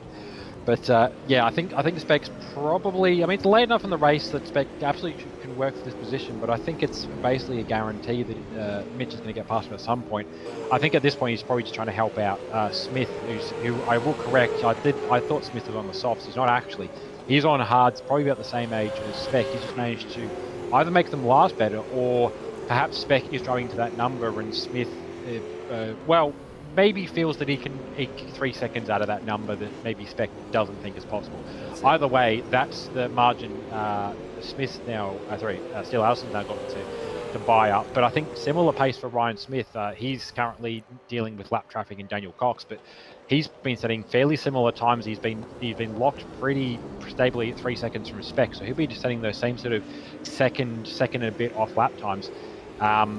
Yeah, it's up to Mitch to break up that 3 seconds, get to him, and then it's probably where to go from there. And Darren Lognan still out there on track, 3 seconds now ahead of Ryan Smith. That's coming down as well. So perhaps Ryan Smith's going to lose a spot to Mitch Steele Allison, but potentially might gain a spot over Darren Lognan as well. Yeah, that's something to be interesting about. Well, I'll tell you what, we're getting to the business end of the race here. McFarlane can start to see these two cars in the running here. There is a change for the lead. Will Devenish on the last lap went through on Noah Turra, and he's handily opened up a margin here. Turra maybe just starting to struggle a little bit, and between the two of them, they've worked out that the 15 is the stronger car and is able to take off into the distance here. There was a 1:10 last lap for Will Devenish. It was an 11 for Noah Turra, and it was an 8 flat for McFarlane. So they're driving to some numbers here. Another 10 for Devenish, another 11 for Turra, and another 8 for McFarlane. So the margin coming down, 4 laps to go. This is going to be a nail biter, I think, between these three Mustangs. They're all going to get together on track at some point or another in time. And when you Will Devenish, you're looking at I think that's the Luke Newing machine. He's trying to unlap himself here, and he's definitely got some pace here. But I don't know if he's if he just can't find a way through. I don't think Will wants to let him through at this point. I think he prefers to have that little bit of an insurance policy there, an extra car for McFarlane to get through when he arrives on the scene, which he's literally about to do in the next minute or so. Yeah, I think that's a little bit of it. Yeah, Ewing's definitely going to have better pace. He's out there on, well, actually I say better pace. He's out there on probably half-stint old softs at this point. He pitted not long after some of the other guys. He's been, the reason he's back here is because of the drive-through he had to serve. But he is at least on the run to the straight, much better pace. We can see this is, I think, as Will's just recognised, probably easy to let him go as long as he can actually pull a distance out. It's a hard judgment to make up, but well, he would be there to act as padding, as he is now caught up 55 of Corey McFarlane. Yep, he's right in behind. There he is. Being lap traffic, he would get fully flagged immediately and basically be forced to get out of the way regardless. So, well, here we go. It's about to happen here. Turra's going to have to get his elbows out down at turn number 5, but he's got absolutely nothing for the 55 at the moment. Well, he's a little bit wide, Corey McFarlane, but he manages to grab that racing line. He stays on track. That's an easy pass at the end of the day, and through he goes into position number 2. Now, has he got something in store for Devonish? We did say this was going to be a little bit of an nail-biter toward the end here. He was going to start to hone on them, in on them pretty quickly with the tyre offset that was available, and he's done just that. Meanwhile, Smith has gotten past Darren Logden, who's now coming under siege from Steele Allison, and he wants to hold on to that position as well down to hairpin, but he's gone wide and he coughs up a spot to the 24. So Logden's hard tyre gamble might start to come a little bit unglued in the next few seconds or so. Luke Speck's just not too far away. Kurt Stenberg a handful of seconds behind with 2 laps to go. He's holding on here to P6 and hoping that he doesn't lose any more spots. But back to the head of the queue here, McFarlane has gone through. He's found a way past on Devonish at the beginning of lap 41, and that should be that. Yeah, it was just a superior run down the front straight, and I think, to be fair, maybe Devonish, concerned on tyres, was a little bit more sheepish on the brakes than to one, whereas McFarlane knew exactly what sort of tyre he had underneath him. He's now in the position where he's going to go and put Speck back under blue flags and probably get past him as he sets off up the road. Newing, sorry, yeah, right, sorry, we were talking about Speck earlier. Newing, I was actually just quickly on Speck, just looking at the numbers. I think Lognan might be safe. It's a 4-second gap. They're running about similar times. Stenberg and Foley are actually back there off the back of Speck as well, but I think that's probably where more likely the race is going to be. But I think Lognan's going to be pretty safe as things go. If he can make it to the end, I think he's going to get 6th place. Yeah, the lap times have settled down between those two at the moment. You're absolutely right. This is where the next battle of interest is between Stenberg and Foley. If these two can make something happen here, Daniel Cox in between them is a lap down, and then the next car up the road, as you said, is Luke Speck. So he's some 4 seconds behind Darren Lognan. McFarlane has gone through and put the number 17, Luke Newing, down a lap. That pit lane drive-through penalty has been rather costly for him. As we begin for all these drivers, we begin the last of the 42 laps in this race. Just the one safety car period for 4 laps, and it proved to be a pivotal moment in the race because it definitely set us up for a bit of a strategy situation where some drivers stayed out and some drivers took an early gamble and thought they might be able to get home. Noah Turr and Will Devonish were the ones that took that early gamble. It looked like it might not have been a bad call to make, but they've just come up probably about 3 laps short, I would have said at the end of the day, Rhodey, that just the safety car fell in a window that wasn't just quite right enough for them to make that strategy work. And McFarlane, he is going to chalk up his first win for quite some time, I think, in ASR Series competition. Welcome back to the top step of the podium. Yeah, we're going back a bit for McFarlane's last win, but good to see that result, especially after the middling ones he had at the last round he was at. Will Devonish crossed the line for second. Good turnaround given where he started this race, although probably not too surprising for some of the like Will Devonish. Tara third, and I'll tell you what, Ryan Smith just held on for 4th at the end of the day, ahead of Steele Allison, who was absolutely charging like a freight train at the end of that one, to 5th. Darren Lognan, the no-stop strategy somehow has worked, and he gets 6th place. That is an amazing result for him. I didn't quite know if anybody was able to pull that off, but somehow he did. Speck 7th, Stenberg 8th, ahead of Foley in 9th, and then Damon McDonald in 10th. With the rest of the field, as they're still coming across the line, Murrell and Locke, followed by Steve Warwick, Rutledge, and then Newing, Egmanis and Cox, with Brandon Dostal having retired about 2/3 of the way into the 42 lap encounter. Tell you what, Rhodey, who says strategy races are boring? That was an interesting one, just seeing the different mix of hard and soft tyre combinations, and hard, and in some cases soft, and in one rare case, a no-stop. Yeah, I was going to see a no-stop playoff. I'm always partial to something really outside the box, and it definitely probably could have been a better result, but I think crucially for Darren's expectations there, I think getting it to the end was enough for a challenger. Newing, I suspect he's gone and done a mischief somewhere.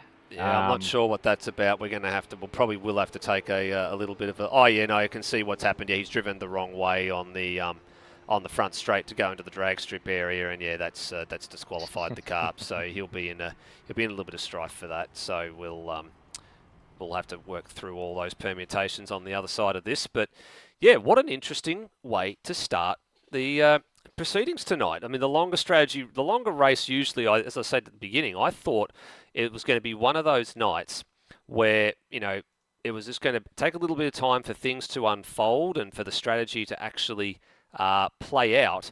But there was a lot of aggression right at the beginning of that race. So it was very, very interesting to see.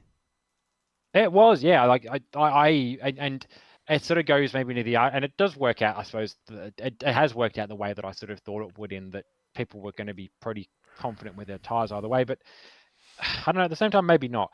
I think for those that were going to run the soft hard strategy, they probably probably weren't hurt by it too much. I think what hurt them more so was trying to still run to a number, and not being able to be flexible with that. For those running hard, it didn't really do much for them. It maybe put a bit more out of their hards, but again, hard tires will last longer. They'll definitely have a better window over earlier on in the wear cycle, but they'll still be usable, is what matters. And yeah, the interesting call, I think, was yeah, I still probably wouldn't push that hard on the softs, but I think some of those guys had to, or maybe felt that they had to, given that without a safety car, the likes of a Will Devonish and Kurt Stenberg would have been in a really bad spot. And I suppose even it kind of worked out in a way, in a sort of, although I think he technically lost a few spots by the result versus qualifying, but the energy that Spec had at the start of that race was pretty high octane. And the way that race played out for him to basically just rerunning to a number for most of it, yeah, I'm not quite sure whether that was the call or not. But I don't know. I can't blame the guys. I've done this before when we've been in races where you've been running to a number, you're running to strategy, but you actually want to enjoy at least 3 or 4 laps of the race as well. So if you're going to do it anytime, do it early. It's when all the cars are around. It's when it's the easiest to make a spot. And from there, then, as we saw a couple of guys do at points, you can then hold for that position, as long as the time difference between the cars isn't too great. Yeah, that's exactly right. Or look, we're going to gain one car on the other side of this. We're going to gain Jacob Palfrey's going to jump into the Ethan Knight, Luke McHugh Racing number 77 by the looks of things for this second race. So good to see the grid numbers will go up. There is a little short 5-minute break that the drivers have been given for this one before we get into qualifying for race number 2 tonight, which is going to be, of course, the shorter distance race. So there's a fair bit of, I wouldn't say trepidation for that one, but there's definitely going to be some interest, I think, in how that race is about to play out, given what we just went through at the last few moments of that final race. So what we might do is we're going to take a very short 2-minute break or so here, and then we'll be back on the other side of this with qualifying for the second race of the night. We'll see you in a few minutes.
And welcome back, ladies and gentlemen. It's round number 6 of the ASR Supercars Championship, and we're not too far away from heading off into qualifying for race number 2 tonight. It's one of those different formats because we have a 2 qualifying format. We've had the usual way that we do things in ASR is we have the 1 qualifying session, and then that sort of sets the grid for race 1, and then you end up in a situation where you're on a progressive grid strategy for race number 2. So wherever you finish race 1 is wherever you finish, is where you start race 2, etc., etc. And then all things happen from there. We've had a slightly different format once this year already, where we had the multi-part qualifying format at Symmons Plains, which proved to be a bit of a hit. And then we have situations like this where it's a multi-qualifying format scenario where you have 2 or some cases 3, depending on the situation, qualifying runs for the races that ensue. So it's a bit of a chance for some redemption for a number of drivers that might have bottled their qualifying performance in race number 1, and then it gives them another chance in a separate session to undo some of the mistakes that they may have otherwise made from a poor qualifying, and therefore contributed to a poor race in the opening half of the night. And they get a chance to resurrect it and go again in the second half of the night, Rady. Yes, we're going to see how guys go now for the second session of qualifying, given that they've now had a chance, or some of them at least have a chance, to put a few more laps in on those soft tyres, and for some of them probably a little bit too used to the hard tyres now. They're going to have to try and recalibrate themselves. Yeah, well, that's going to be an interesting point, isn't it? Well, remember in the rule in the Dev Series, it's a case of whatever tyre you qualify on, you must start on. That rule does not exist in Supercars. So I dare say we see everybody out there on the soft tyre, everybody giving it a red-hot crack, and then we wait and see what sort of lap times everybody can produce. And then the real case in point is going to be, what do you do with this upcoming strategy for the second race of the night? Because it's half the distance of the first race. It's 120 k's for the first race of the night, which is done and ticked off. It's a 60k second race. We've seen the hard tyre performance and how good it is over a stint. Can you use that hard tyre and get it all the way through and maintain good pace, or is the soft and looking after the soft going to be the right call? I think we'll talk a bit more about that on the other side of this, as Cox bowls are wide there in front of Daniel Cox, going down into turn number 1. And a bit further back in the field here, you've got Noah Turra, Will Devonish, and then Scott Murrell. I don't know what he's doing. He's very close to Will Devonish there. I don't think he's going to gain anything by being that close. It'll be a case of maybe a bumper might be a brake marker if he gets any closer. I mean, he's got a bit more to gain there. He's definitely not at the highway safe distance at the speeds they're going, but probably I think, given the relative times, although the relative times isn't really much given how qualifying worked out in the first session. I think maybe just the staggering of how the cars have come out, but he's probably also going to benefit from the slipstream of Will Devonish, maybe to a distant relation, probably also a bit of a drag from Noah Turra as well, just ahead. And that's something I was going to make mention of in the first qualifying session that I think is going to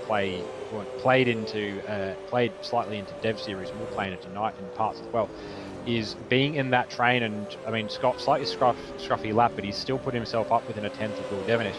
That's going to probably matter, I think, a little bit, or potentially help some guys, is if you've got somebody in front, ideally quicker than you, who can drag you along down the straight and gain you a couple of tenths, that's probably going to make the difference in qualifying. Yeah, we've seen this throughout the whole entire series, I think, in both development series and in Supercars, is that a lot of these long straights, they tend to, suggest that someone's got to give somebody a tow at some point. And, McDonald's facing the wrong way there.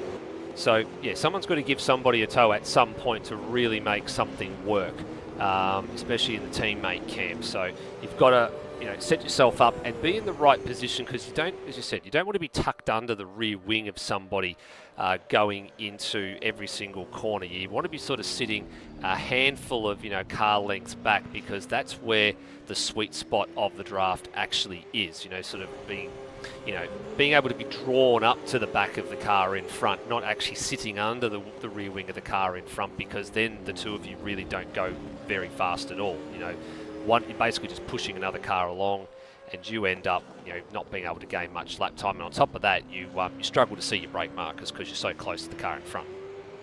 Yeah, it's a tricky point, and you don't want to be too close to a car in front, because what it will do is rob some of the front air off the car and impact your ability to turn into a corner.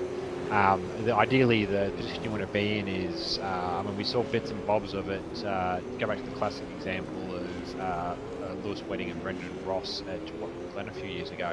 But I have seen I was watching a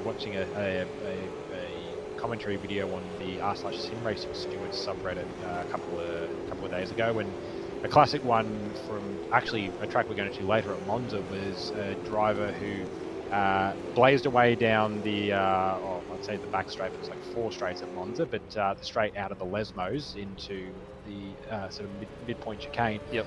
Absolutely cheesed the run through the chicane, and I basically dropped behind his teammate, cheesed the run through the chicane so that he'd emerge back in front of his teammate on the actual back straight, and then would tow him the entire way of the back straight down to the last corner. Okay. Which I will say, if that happened here, it'd be a loophole that would probably get closed very quickly. But it's sort of stuff that plays into it. And yeah, this is one of the tracks you're going to see better. Sandown's another good example for it. Bathurst, I suppose, in theory as well. But Monza especially. Monza's going to be a good one to see. I'd be very surprised if anyone's brave enough at Monza to go out and qualify as a single car. Oh, yeah. You'd be absolutely suiciding yourself if you didn't go out and qualify as a pair there. And importantly, I think it's even in real life, Rody, even in Formula One, it's one of those things, you sit in the garage with a bunch of, drivers, as they always say, the first priority is to beat your teammate, but then the first priority the team has is you want to try and get the cars as close to the front as absolutely possible. So you end up in a situation of who goes first on what run and who goes first on the next run. And then there's always, a bit of animosity when, people want to sort of be towed along second rather than towed along first, because usually the track's at its best later in the session, so you always want to be towed along second. So there's a bit of whinging and whining and sulking when all that sort of situation tends to happen, as is customary, I guess we can say, with a number of drivers in Formula One. Sorry, drivers. I know you get paid a lot, but I despise the fact that a lot of you are just packs of bitches. They get paid a lot for the complaining they do. They get a pretty privileged position at the end of the day. Although some of them definitely feel like some of them feel like they've earned it less than the others. But at the end of the day, they're one of as I think next year is going to be 22 drivers in the world that drive those cars. There's 6 billion people in the world. Start complaining a little less with the amount of money you're getting paid to do so. Just my 2 cents on that. Yeah, I agree. Well, there was something interesting the other day where they said that they reckon the world's population has been underestimated. There's a few regional and remote communities in several places around the world that sort of haven't been really calculated in there because they're difficult spots to get to. So I think, at the moment, officially, I think it's at 6 billion people or whatever it is, but it might be a little bit higher. I don't know how they're going to get to that number. I would have thought there'd be some way of using artificial intelligence to sort that out by now. Use AI for actually something meaningful in the world, not for bullshit purposes. Let's get back to more important purposes, though. We've had our rant for the round, and let's see how the standings are at the moment. It's actually a pretty narrow margin out in front at the moment. McFarlane to Noah Taro. This is a lot closer than what it was in qualifying 1 for the opening race. It was 0.2 of a second final margin at the end of the day between the two on the front row. It's less than a tenth at the moment. Stenberg's found some form. He's found his way up into the upper echelons of the top 3. So that's a bit more of a notable performance for him, a bit more like the Kurt Stenberg we're used to seeing. he's up there. Ryan Smith, he's had some good pace all night. Devonish, Newing, Speck, all the usual front runners from the night so far up in the top part of the order. Noah Tara slightly tracking ahead of the P1 time at the moment with this lap, and he's going to get a little bit of a help from Steve Warwick. It won't be much. It'll just be the faintest of hits going down the front straight here. If you've got a good exit, he did. He goes to the top by 0.004. So now it's really starting to ratchet up a bit here. Tara will have to go again. He's gone off in the runoff at turn number 1. He might not have enough time to get back out there and go again. I think he's going to miss this. He's not going to make it out the pit lane in time and not going to get around in enough of a clip, I think, or it'll be very, very close if he does. Devich goes to P3 and he's off the road, and I don't think he's going to get enough time to get around front. He'll have to get all the garbage off those tyres, and he'll have to go again.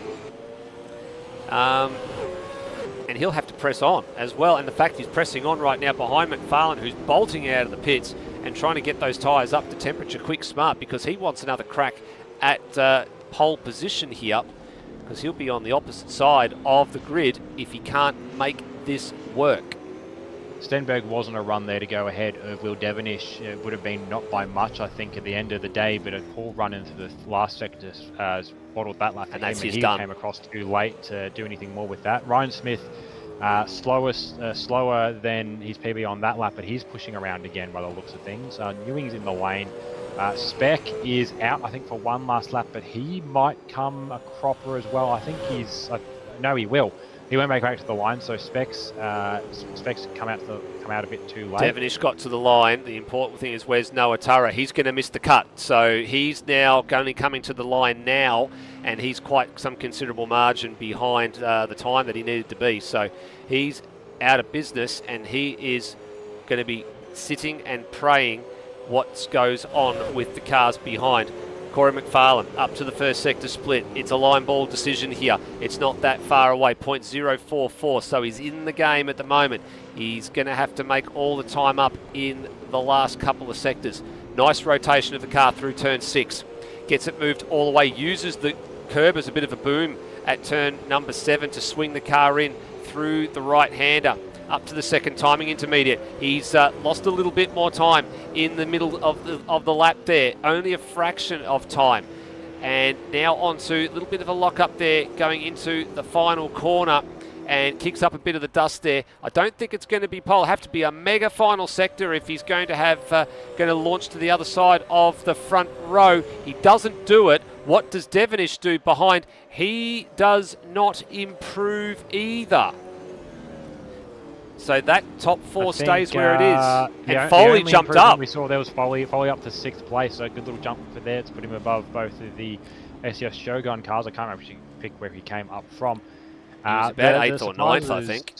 Yeah, and Marnus actually popped up into 9th as well at some point there as well. The 2 surprises I will point out from qualifying 1 that I expect to see a little further up is the cars behind him. Steele Allison, I don't think he necessarily qualified well, but based on the pace of the back end of that race when Spalter Solson, I thought he would have been a little further up. And Scott Murrell outside the 10. Yeah, Scott Murrell in 11th, Steele Allison 10th.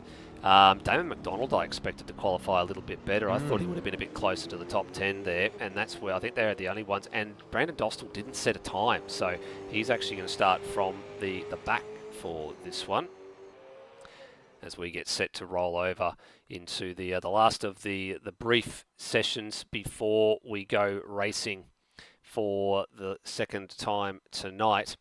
And well, a little bit of a same looking front row with Tara and McFarlane. Devonish made up for his qualifying woes from the opening qualifying session, because remember, he started 8th in race 1, and Stenberg started well down the order. He was mid-pack in race 1 as well, so they've both atoned for those qualifying mistakes. And I think really, Rhodey, they're the true outliers compared to what we saw in the first qualifying session, because they were, by the time we got to lap 1, they were, fighting really, really hard with that really intense and aggressive mid-pack of runners.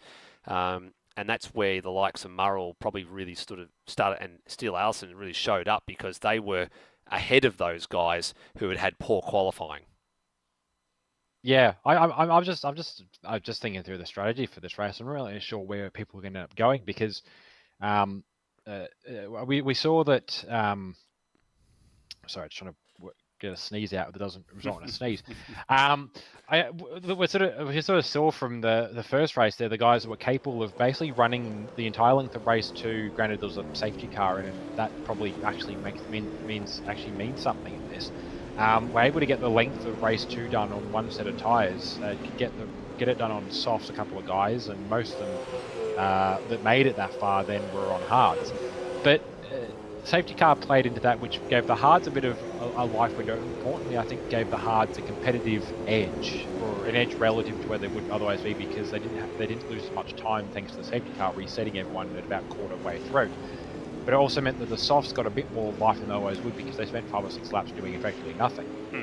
I don't know where you go, because in theory, the argument's probably made that in a laboratory environment that the soft tire with conservation is the quicker tire, but in practice, I'm not convinced that that's actually the case. I'm not sure. I think the argument. I know in Dev Series the argument felt a bit more clean cut that it was softs and conserving over hards, but I don't know. I think in these cars it might be pretty close, and it might just be down to the driver and how they use the car as to whether the hards and pushing the entire way actually becomes better than softs and conserving for part of it. Yep, I sort of tend to agree with you, I think, in that regard. I'm not 100% certain where the direction that this race is going to go. I actually feel that it's likely to be a hard tyre situation. I think a lot of drivers are going to take a lot of learnings out of what they found out with just how good the hard tyre performance was in race number 1, and that they're probably going to err on the side of caution, especially if you're down the back. You're going to err on the side of caution, and you're going to go with a hard tyre. By all means, if you get a safety car at some point, I fully expect a lot of cars will jump into the lane, especially the ones that are out of position. They'll jump into the lane and they will go for a soft tyre, and they will go for that offset. But it's got to be at the right time. I think any time before about lap 6, if a safety car came out, it's probably too early. You're just better off staying in the queue, maintaining your track position and going with the hards. But if you're down the back, yeah, take a soft. You'll be in the right spot for it. But if it comes out around about sort of, lap 9 or 10, then yeah, you've got a chance to get some soft tyres on and really sprint to the finish, because fuel's not going to be a concern in this next race. It's going to be about what tyre you pick and just how you bring that tyre in. What we were saying before, if you're going for the soft, you've really got to manage it at the beginning of the race to get any real longevity out of it. Even in some cases, because the front right tyre takes a massive pounding around here because it's an anti-clockwise circuit. Sometimes and I found this pretty pivotal in the development series race, was to take a bit of camber out of that front tyre and just nurse it just a little bit through some of the parts of the course. Just back off a little bit into some of the corners and brake a little bit earlier, take out some of the load, because it can be driving in that sort of way and being able to just find a nice rhythm and maintain your pace sort of makes it feel roady, just like it's, you can actually get that tyre to last to the end. But that being said, it is 3 laps longer than development series race, so anything is possible at this point. Yeah, I think the one best that's telling is every car I've seen out there practicing starts has been on the yellow hard compound. So I think that's indicative, at least, of a start, and maybe exactly what you're saying is we're going to see the entire field start on hards, and then if there's a safety car, and look, if they're all battling on the same tyre, there's more cars in the same bit of real estate, there's a better chance of one. That's when maybe we'll start to see a bit of divergence, and depending on where it falls, as some people maybe going for the softs and banking on pace versus the guys that probably at the front that will stay out on the hards and bank on position. No, that's right. So I think it's going to be, as the clock ticks down, we've just got 30 seconds to go. I know we're off camera at the moment, but it is going to be one of those ones that does take a little bit of time, I guess, to fully digest and appreciate just what everybody is up to. I think there's going to be 1 or 2 interesting decisions in the pack. I think that I wouldn't be surprised to see the whole field start on the hard tyre, and then one or two people just go with a different strategy and go with a soft just because it's something different. Yeah, I think there'll be definitely an argument as well, and there's been plenty of times where the strategy's been line ball, and people have just gone, you know what, just because it gives me a chance to do something different to the rest of the cars around me, I'm going to do this versus that. Yeah, it'll be interesting to see how things play out, though.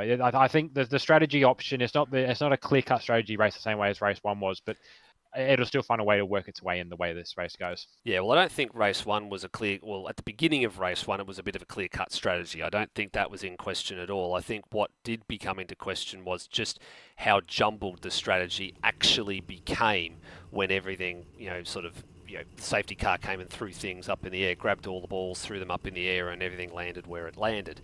So this one, you would think, is a little bit more straightforward.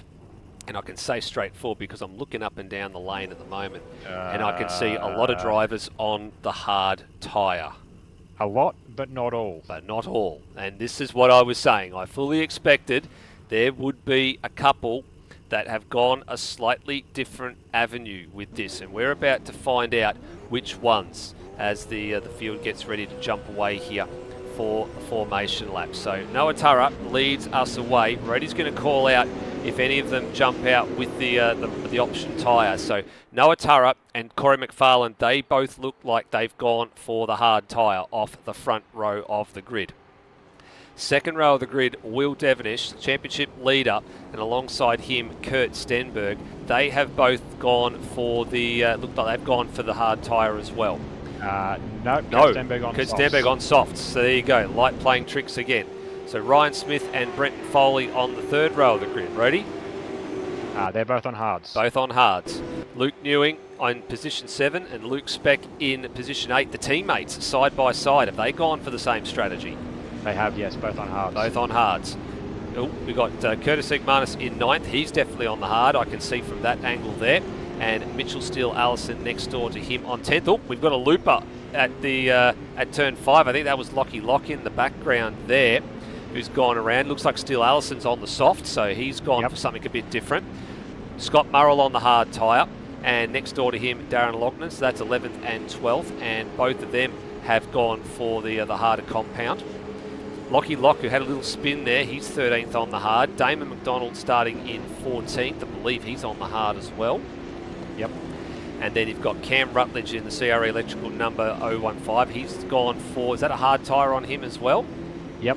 And then Daniel Cox, his teammate, starting alongside him in the number 94. That's going to be a hard tyre for him too. Steve Warwick starting 17th, also on the hard. And Jacob Palfrey starting 18th. And Brandon Dostal's in the lane. So I don't know what's happened to him, whether or not he's going to take the start here or whether he's having some issues. But no, he's going to take the start. He's from the lane and he is on the soft starting from pit lane. So that's an interesting decision. I think maybe he missed the start there. But anyway, 3 drivers starting on the soft tyre. So this is going to be a little bit of an interesting choice as to how this plays out. One of them starting in P4. One starting halfway down the field and the other one starting from the pit lane. So here we go for race number 2 tonight. Race 13 of the championship to take us up to the halfway point in the championship season. And away we go. And again, pretty decent start for both drivers off the front row of the grid, but Stenberg with the better start of them all. That soft tyre gets down to the road quite nicely, and it's a 3-way fight into turn number 1, and it goes the way of the Kingley Second Camaro, but only for half the front straight. He's bowled a wide down there at turn 1. Devonish tries to stick his nose in there, but he doesn't have the grip. Yeah, that was really willing from Stenberg, and brilliant start. Just got carried away in the moment, and big moment! Big moment for Foley. Really, I'm not sure whether that was contact from anyone else. He was leaning on Luke Newing at the time, but I don't think Newing got into him there. But yeah, some very willing energy from these guys. The other driver to keep an eye on from that pack is the turquoise Mustang of Steele Allison. He's the other one out there on the softs. He's not been able to do quite as much with it. He's currently trying to get past Ryan Smith back there in 8th place. Yep, Foley had a bit of a sideways moment there coming through turn 9 and 10 as well as he crests the top of the hill and heads down. Now, he had a very similar compression lock to what happened to Kurt Stenberg going down into turn number 5 in the early going in the first race, where the car jumped violently sideways under braking.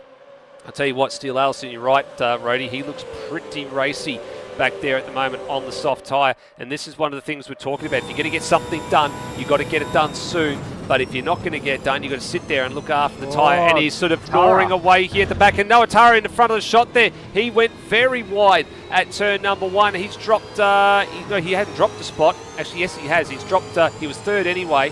He's dropped back behind Will Devenish. So he had a moment coming into turn number 1 on the hard tyre. So these soft tyre runners, one of them in second, one of them in 7th, and one of them at the back of the field. But looks like they missed the start, started from the pit lane. Yeah, really racy run at the start of this one out of Corey McFarlane and Kurt Stenberg. Kurt definitely at this point of the race on the quicker car, or on the quicker tyre. But he's not really able to make it work. Obviously, we saw the dive into turn 1 that washed out wide. He put another move on at turn 5 this lap through on McFarlane, but he, again, ran himself deep. McFarlane just tucked his nose back in underneath, just went for the over-under, got back under and kept going. And at this point, the only clear advantage that Stenberg's really got in practice is the runs off the corner, because he's got the extra grip on the rear tyre. But McFarlane's doing the right thing. He's put himself across the inside again well early. He's telegraphing his intentions perfectly clear to Stenberg.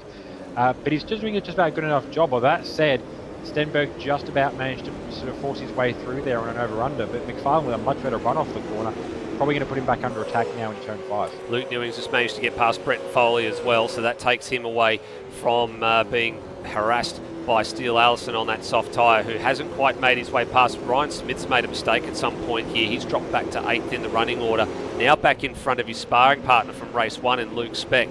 So that will be a resumption of hostilities between the two of them, and McDonald's come forward as well, a couple of spots into position number 10. A little bit of willing combat here, a bit further down the order. Scott Murrell starting to get his ears a little bit boxed in by this angry pack. Lockie Lock ahead of him, and you've got Warwick and Lognan and Rutledge right up each other's chuffs, going up over the top of the hill as we conclude lap 3 of 21 here. Pretty reasonable pace out in front at the moment. The front runners doing 8s, so McFarlane 8.2, Stenberg 8.1, 8.3 for Will Devenish. So they've settled into this groove here in the early going. We talked about this in race 1. There was definitely a perceived sense of urgency. As there's a big send from Scott Murrell, and that bowls are wide for him. And there goes Steve Warwick through at turn number 1. Coming back to the, that's not where you passed, Scott. Just coming back to the whole argument about, there was a distinct sense of urgency at the beginning of race number 1, Rody, before the safety car curtailed things, and that's when the fastest laps of the race came in. I think Tara's 7.0 wasn't beaten all race long, but that's where the fastest lap of the race came from in that early going. We're not seeing the same sense of urgency in this one, because, of course, you've got to worry about what you've got on 4 corners of the car and how you're going to get them home. Definitely there's that, but I think the other thing as well is the 2 quickest cars are those battling over first and second. It's because they're battling over first and second that they're not either able to pull away. McFarlane definitely seems to be, well, he's doing enough is what matters, as Will Devenish just sets the benchmark with a near 8 flat there. But in theory, on paper, these two are probably quicker than Will. The difference is they're battling and they're passing each other, and I think maybe the last lap through was the first time, I haven't been watching the entire battle, but they've been swapping positions probably every 2/3 of a lap on average. As McFarlane gets a bit of a poor run, or as Stenberg gets a really good one and then sees an opening and puts the nose down the inside. But yeah, what they're doing, well, they might be helping themselves in so much as because they're battling, they can't push at 10/10, so they might actually be saving the tyre that, or at least Stenberg saving the tyre that he feels he needs to, or probably does need to make it to the end of this with still some life left in it. But it's meaning that he can't clear out from Devenish, and because he's dealing with Stenberg, McFarlane can't clear out from them either. No, that's right. Devenish is slowly starting to just erase a little bit of this margin. We'll get a bit more of a read here as he stays on the traditional racing line, and these two play chase each other across the road. Noah Tara this time fastest lap of the race at a 7.8, so starting to ratchet up the pace. So the two of them, though, quicker than the cars ahead of them. So P1 and so in terms of the top 4, the fastest that time around. Turra from Devonish, from McFarlane, and then Stenberg. So again, pushing that soft tyre and tucked in behind the car in front for too long sometimes has detrimental impacts to the tyre life. Temperatures start to go up, you've got to dive around, got to get a little bit of clear air. The draft is useful getting down the front straight, but when you overheat the tyre, you start to cause some problems with your turn in, with your acceleration out of the corners. You can't lean on it as hard because the temperature spikes. So for Corey, he's got the benefit of the free air at the moment here, and he's got the knowledge and the confidence that he was able to take that tyre 24 laps in that opening stint in race number 1, granted with a bit of safety car assistance, but he was consistently able to keep the car in a nice operating window, in a lap time window, is consistently in the 8s as he now drops into a 7.9, so starting to just stretch his legs a little bit here. But he was consistently able to keep those lap times coming in, and over the course of the stint, the drop off lap to lap was only a couple of hundredths of a second here, lap to lap to lap as the stint wore on. So it was mightily impressive in race number 1, and showing a little clean set of heels here. He's just slowly starting to edge away at a couple of tenths every sector, and Stenberg's now going to start to come under a bit of heat in the next few laps, I'd say, from the championship leader and Noah Turra. Yeah, Stenberg's either in the window where he's having to conserve to make it into this race, or he's being forced into conservation simply because of the tyre life. The other update on the other soft tyre runner, he's up in 5th currently, still Allison, but I believe has just put a pass on, and he's trying to make a little bit of a move away from the likes of Brian Smith, but he's probably going to find himself in a similar window to Stenberg, whether the issue is wear related, or whether the issue is simply actually just trying to race back to the number, where he's going to have to probably temper his pace a little bit as well. But yeah, pretty clean lap. They're not the fastest for McFarlane, but not far off. He's into the 7s, which for a hard tyre runner, pretty good run in this one so far. And yeah, Stenberg starting to fall into the likes of Will Devonish. Ryan and Smith Noah off. Turra's not far up behind as well. Ryan Smith off at turn number 1, so he bowls wide. He had just been passed by Still Alison. Newing goes through in the 17 as well, so that's a position gain for him up to P6. So a bit of a reverse of fortunes in this race for the SES Shogun teammates at the moment, with Speck now finding himself a couple of seconds further back of this. He's now gone to the lead of that group of cars that Brenton Foley was heading the queue of, so he's got a pass done on this lap. Good authority pass for him. There he is. He's now going to try and chase after Smith again. All these runners, of course, from 7th on back, or 6th on back rather, all on the hard tyre, with the exception of the one retiree, which is Brandon Dostal, who's finished after a couple of laps in this one. So probably some ongoing hardware issues as McFarlane drops into a 7.7, fastest lap of the race for him.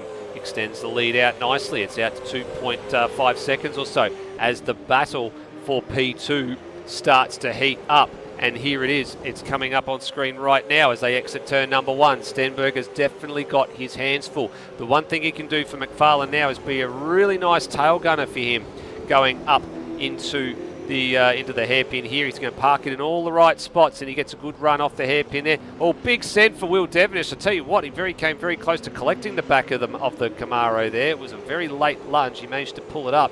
But the intention's now clear. These two want to get past. They want to get past very, very quickly to minimise how far up the road McFarlane can get in the next lap or so.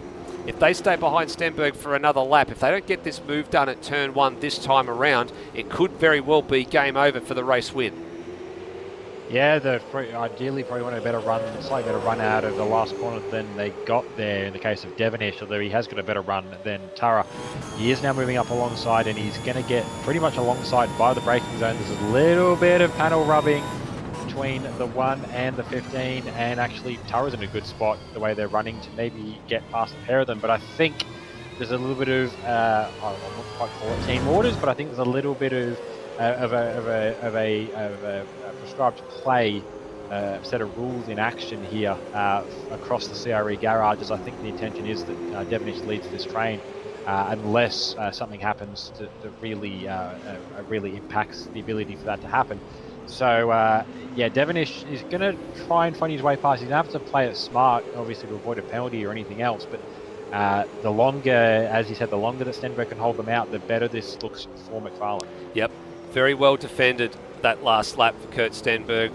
Down into turn number 1, played it absolutely fair off the final corner, defended the inside and gave Devonish the outside and said, if you want it, you've got to go around the outside. And he's thwarted them at every single corner so far this last lap or so, and he's going to have to do it again. He's going to have to do it time and time again over the course of the next couple of laps, I'd say. And here you go. He says he offers you a choice and says to Will, go down the outside if you want it, or if you want to take me on the inside, you've got to get past at quite the quip here. And now Will has to just concede. So he just couldn't keep his nose in there long enough, and he had to concede defeat. So now Stenberg has the run up the hill into turn number 5, and he defends the middle of the road, because this is one of those corners you've got to have moved into the zone very, very early to commit to turn number 5. You're now going to defend the inside because he didn't have that really good run off the off turn 5 like he did the last couple of laps. So putting his car in all the right spots as it sits right now. This is 100% perfectly legal. This is what you can do as long as you don't deviate from the line you have picked. If you move over in the braking zone, or encroach on someone's space when you've picked your line, that's when it starts to get over the line. So none of that so far. It's all above board, and McFarlane just continues to sail off into the distance. Gap now at 5 seconds, and with 10 laps remaining on the board, that is probably almost an unassailable advantage given the format of this second race. Yeah, I think the decision needs to be made a lap or two prior to this, but I think Devonish, well, one or two things need to happen here. Devonish has a teammate here that Stenberg doesn't. He needs to use that teammate. Yeah, the other option, which I think we're starting to see maybe a little bit of now, although maybe that was a mistake from Devonish rather than something planned. Devonish has been racing Stenberg for most of the last 5 years at this point. Mm-hmm. They know how each other race. Tara hasn't been up the point end for nearly as long. He hasn't been racing Stenberg for nearly as long. You put Tara in the position, he can find a gap that perhaps Will won't. That's possibly what might be there. Stenberg went a little bit deep at the hairpin there. Maybe these soft tyres just starting to have a little bit of a moment just as they start to get past sort of like that, the 50% wear rate, or they're getting close to that 50% wear rate limit as they head down the hill here into turn number 13 and 14. Tara's really close this time coming out of the final corner. He's got to make something stick. He gets a really good run. He's got so much more traction out of that final corner, but Stenberg's going to defend this inside like his life depended on it. He's going to make that number 26 go the long way. Inside switch. So here we go. How do you defend this? You've got to defend one on the outside and one on the inside. Tara's got the inside line. Oh, Devonish sweeps in and there's some contact. That's going to be, that's definitely going to raise some eyebrows in a few garages, I would have thought. You can't sandwich somebody by doing something like that. Tara fairly had the move done down the inside, and Devonish tried to take advantage of it round the outside. There's definitely, you cannot put 3 into turn number 1, and I dare say there will be a few heart rates have gone up with that scenario. But Tara is through, but he's got a 6-second deficit to McFarlane out in front. How much of that can he erase in the next couple of laps? But it's already, at this stage, almost a race-winning lead, if not already unassailable. Yeah, I wouldn't necessarily say that was like a squeeze or a sandwich attempt, although I'm happy to be proven wrong. But I get the impression for Devonish, at least, that he turned in, forgetting that there's 2 cars on his inside, need to leave room for them. He turned in as if there was maybe only 1 car there, which is why he ended up coming right across the nose of Stenberg. He was lucky that nobody got spun around there. And so that was still ultimately on Will, the way that played out. I get the impression the way these two are going to race the rest of this, they're going to let Tara, Stenberg is going to be fine with Tara disappearing off into the distance. He's not letting Will through after that one. No. Whether he feels that was an intentional move or not, he's not playing ball with Devonish anymore for the rest of this race. Will's going to be stuck here probably to the end. No, that's right. And I think we put the Mozzes on things because the Supercars have had a pretty clean sheet the last couple of rounds with all things, stewards related wise. It's been a very, very nice time in the championship. There hasn't been too much to sort out, but I dare say there might be 1 or 2 coming the stewards' way after this one. with that little exchange in turn 1 and maybe 1 or 2 other things we've seen along the way. We're going back in the pack here. Luke Newing's just found his way through on Steele Allison for 5th. Now, I'm wondering if these soft tyres on Steele Allison's car are now in the same situation as Stenberg, where you've got to play defence and you have to play it smartly. Otherwise, you're just going to run yourself into a problem. And I wouldn't be surprised to see the number 24 start to be overhauled by these 3 or 4 cars that are just starting to get up onto his rear bumper over the course of the next couple of laps.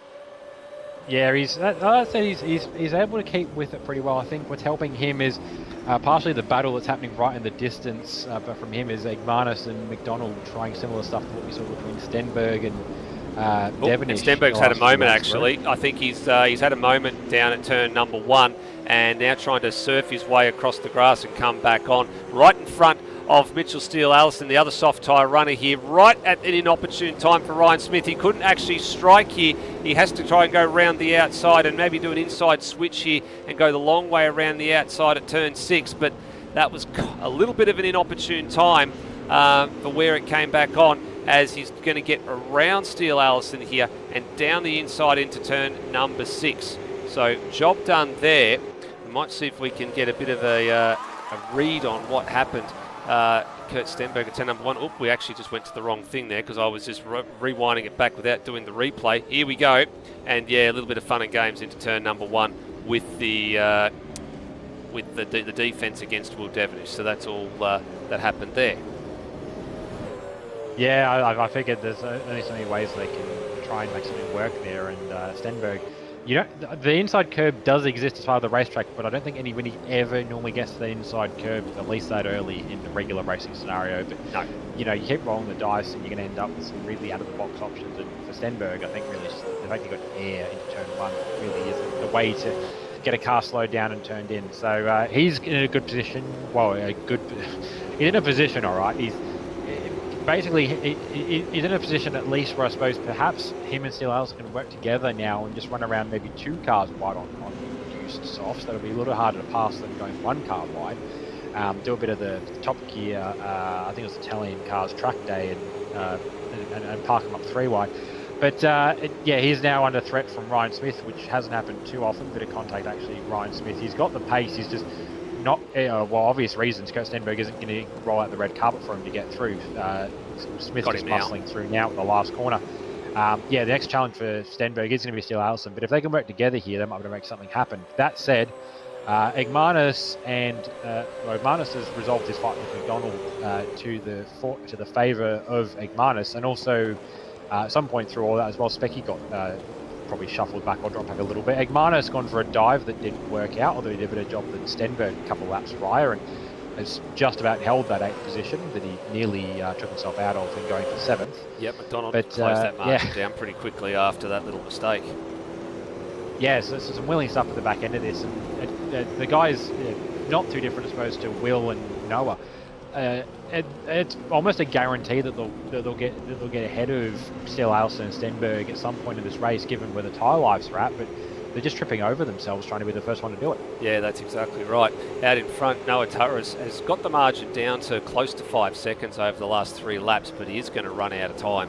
I did say that margin was, if they didn't get past Stenberg at that juncture, they were going to struggle to catch back up and, fight McFarlane for the race win here. So it's his race to lose as it stands right now. Top 3 in this race, so the top 3 from race number 1, although be it 2nd and 3rd places are changed in the order. So that's, I guess, who we will be talking to after the night is over, if everything goes according to plan for the rest of the remaining 4 laps of this race.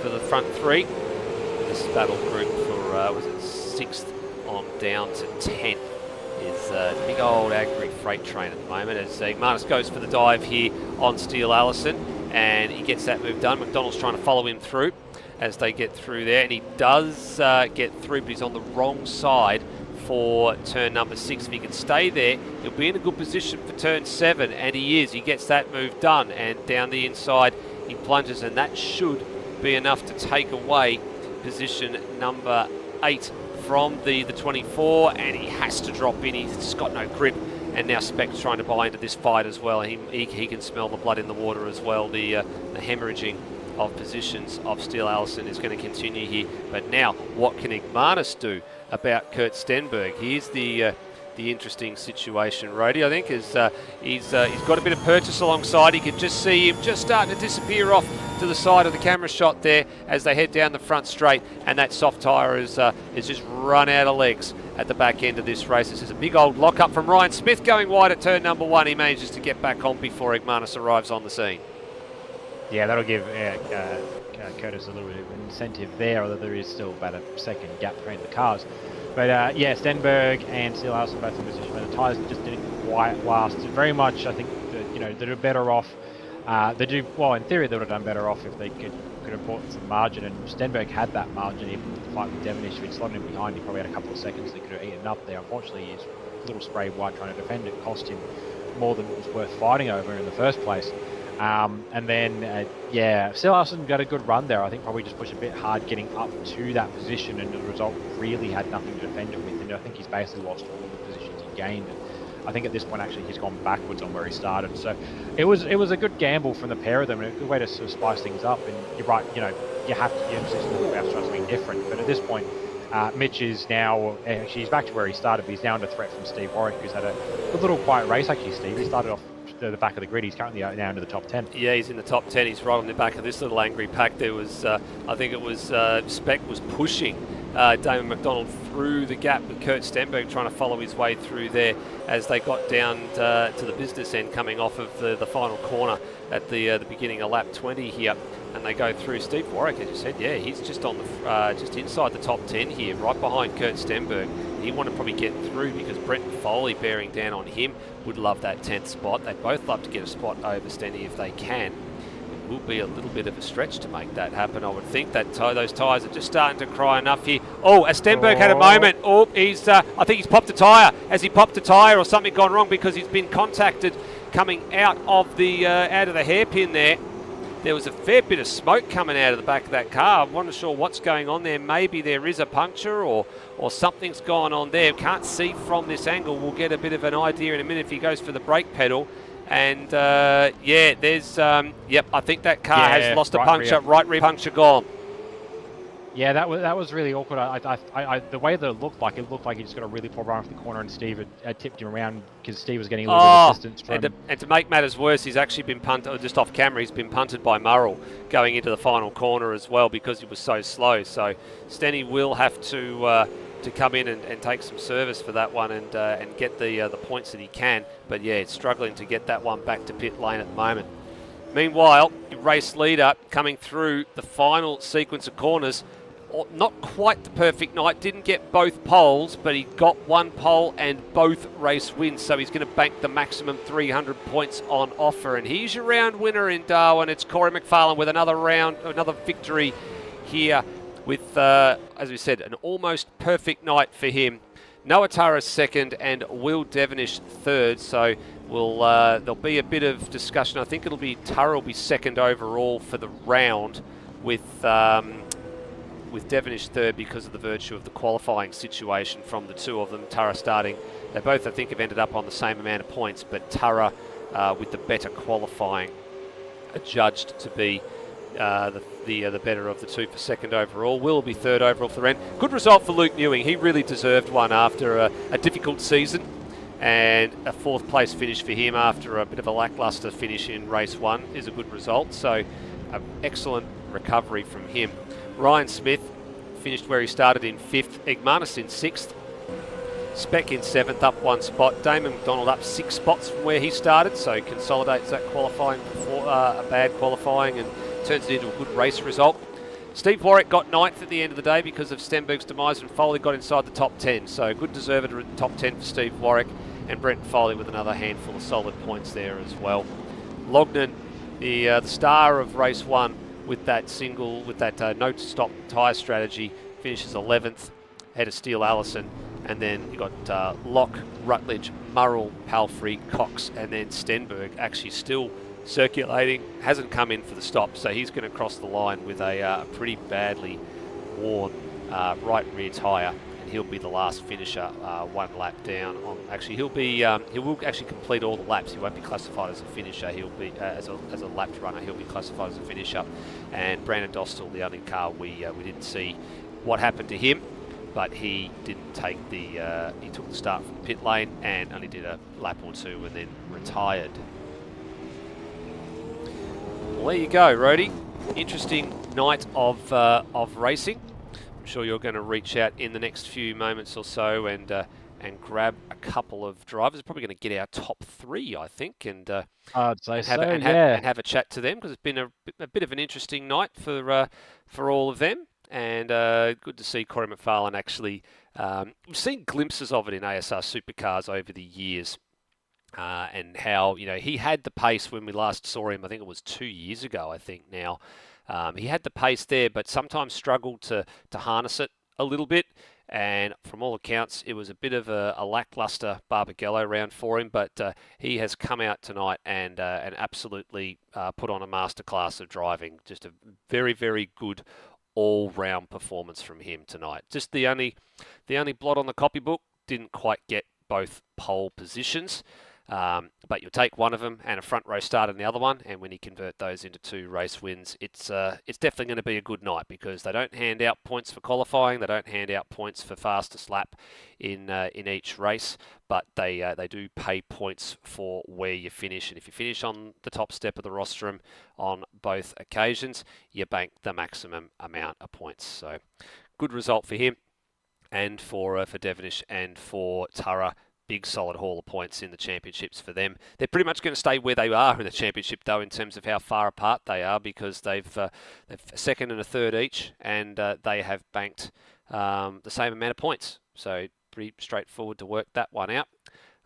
They don't need to be. They'll stay where they are in the championship. It's just a matter of whether Noah Tara gains a little bit of ground over Luke Speck in the championship fight. We'll wait and see how all that pans out in the next on the other side of the broadcast with all the point situation. Grabbing a couple of drivers together here. I think already we might, while we wait to see if everybody is going to make it up to see us, we may as well start with our third place driver, I think, because it's on a count back. It will go the way of Will Devonish in terms of the third place finishes because of the qualifying performance. And I think you've potentially got him ready to have a little bit of a chat now. And he was one of the drivers also that was running the Indigenous liveries this round, so the limited numbers that did. He was, yeah. So starting off with Will Devonish. Will, after qualifying as, I suppose, uncharacteristically as poorly as you did, pretty good result for the night. Yeah, and I've been telling my guys all week, I prefer circulating at this track. I really don't like hot lapping here. And then, yeah, tonight I pulled out my fastest laps all week, and everyone else was... The field was really impressive tonight. Like, we had first to 16th separated by second in qualifying for both rounds. So, yeah, really impressive. Absolutely. Well, yeah, it's your first run first race number 1. Before we go into the strategy you actually played out into the race, what was the strategy coming into it?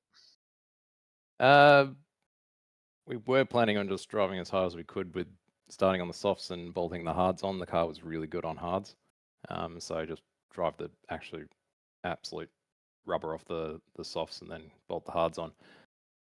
But yeah, with the qualifying, thought I'd just take the gamble. We did it last year with the fuel saving, but my slow brain didn't calculate the fuel quite right in that. So when we were saving 3.8 a lap, we were meant to be saving 3.6. So those last few laps were pretty slow.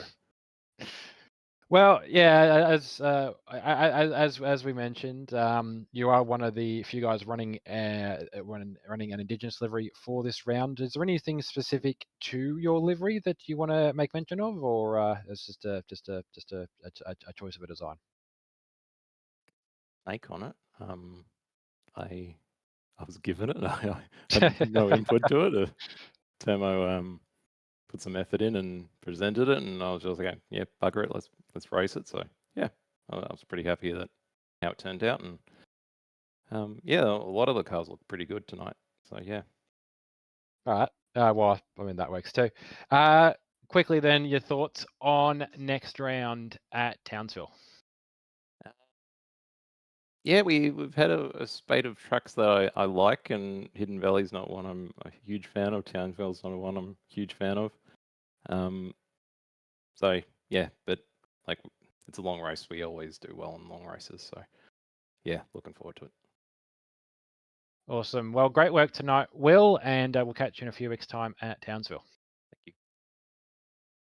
Moving on to second place by virtue of a better qualifying position, and Noah Turra. Good start to proceedings tonight. Maybe didn't quite play out for you in the race, but still a good result. Yeah, wasn't too bad. Probably played it a bit risky race one with the strategy, but overall I think they were minus a few mistakes. I think the round went pretty well for me. Yeah, so I think generally your theme for tonight was picking a strategy and seeing how the contra strategy would play off against you. In race one, you were getting hounded by Corey McFarlane, and in race two, which we'll talk about now, you were in the box seat for a good part of that race, watching Will and Kurt almost turned their cars into scrap heaps in that battle over second place. Clearly, you were in the spot where it counted, but what was that like for that few laps?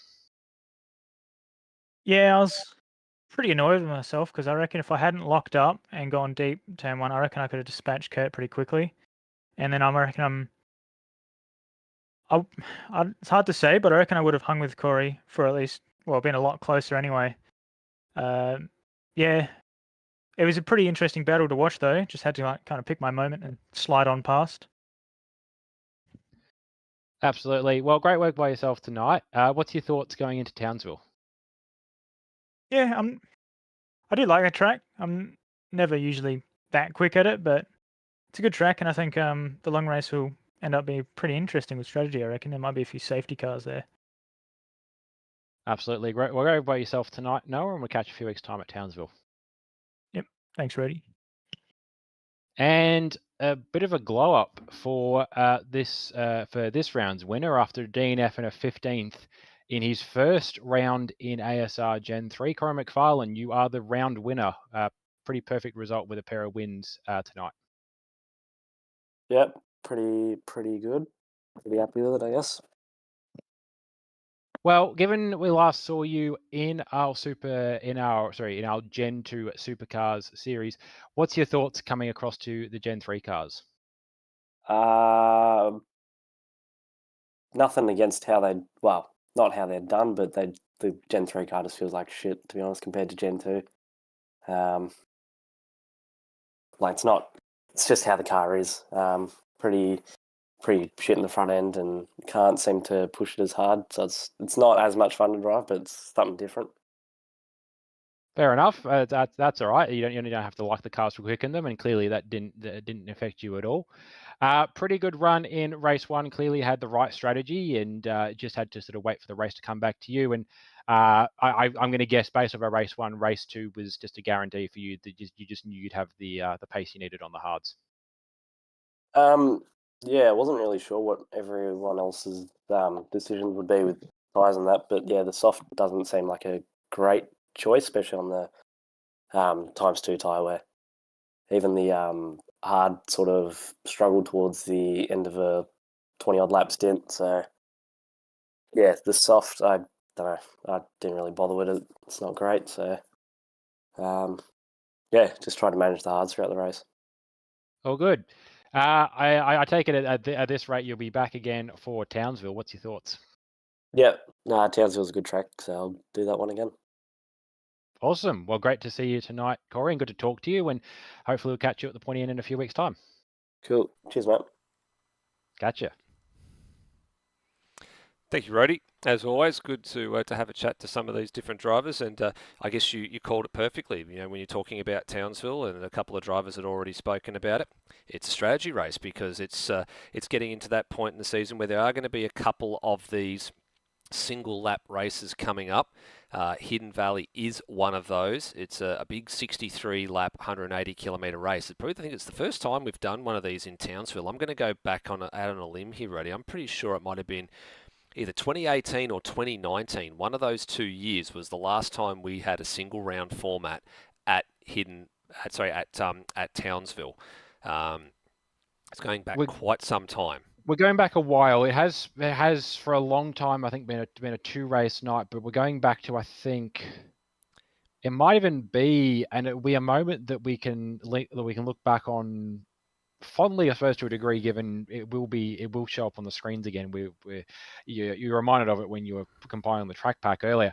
But I definitely think 2019 was a single race. And I think that was the last one. There, that might have been the last one. So we are going potentially back to the heights of 2019. For all the right and wrong reasons. Yeah, the distinct memories, I think it was of the Iron Man looking car coming out of one of the corners and blowing an engine and those sorts of things. I think it was like a 200 kilometre race back in that day. It was a single race night for that particular one. But in terms of what also lies ahead, the other one that comes up, there's two of them. There's Sandown, which is a single 250, and Bathurst for Supercars, which is a single 300. They're the three individual ones that come up in the next second half of the season. So July 18th for Townsville, and then August 29th for Sandown, and then either side, and in the middle of those two, of course, is Monza, which is on the 8th of August. So that's what the next 3 weeks in ASR, or the next 3 rounds rather, not 3 weeks, the next 3 rounds in ASR Supercars look like. So a little bit of a short break. And then the boys will be back at it again in the development series on July 11th for Townsville, and it'll be Supercars' turn on July 18th. So thank you very much for your company tonight, everybody. It's been a pleasure, as always, to broadcast for you, and 6 more rounds to go in the season. We're at the halfway point. We'll see you next time. Bye for now.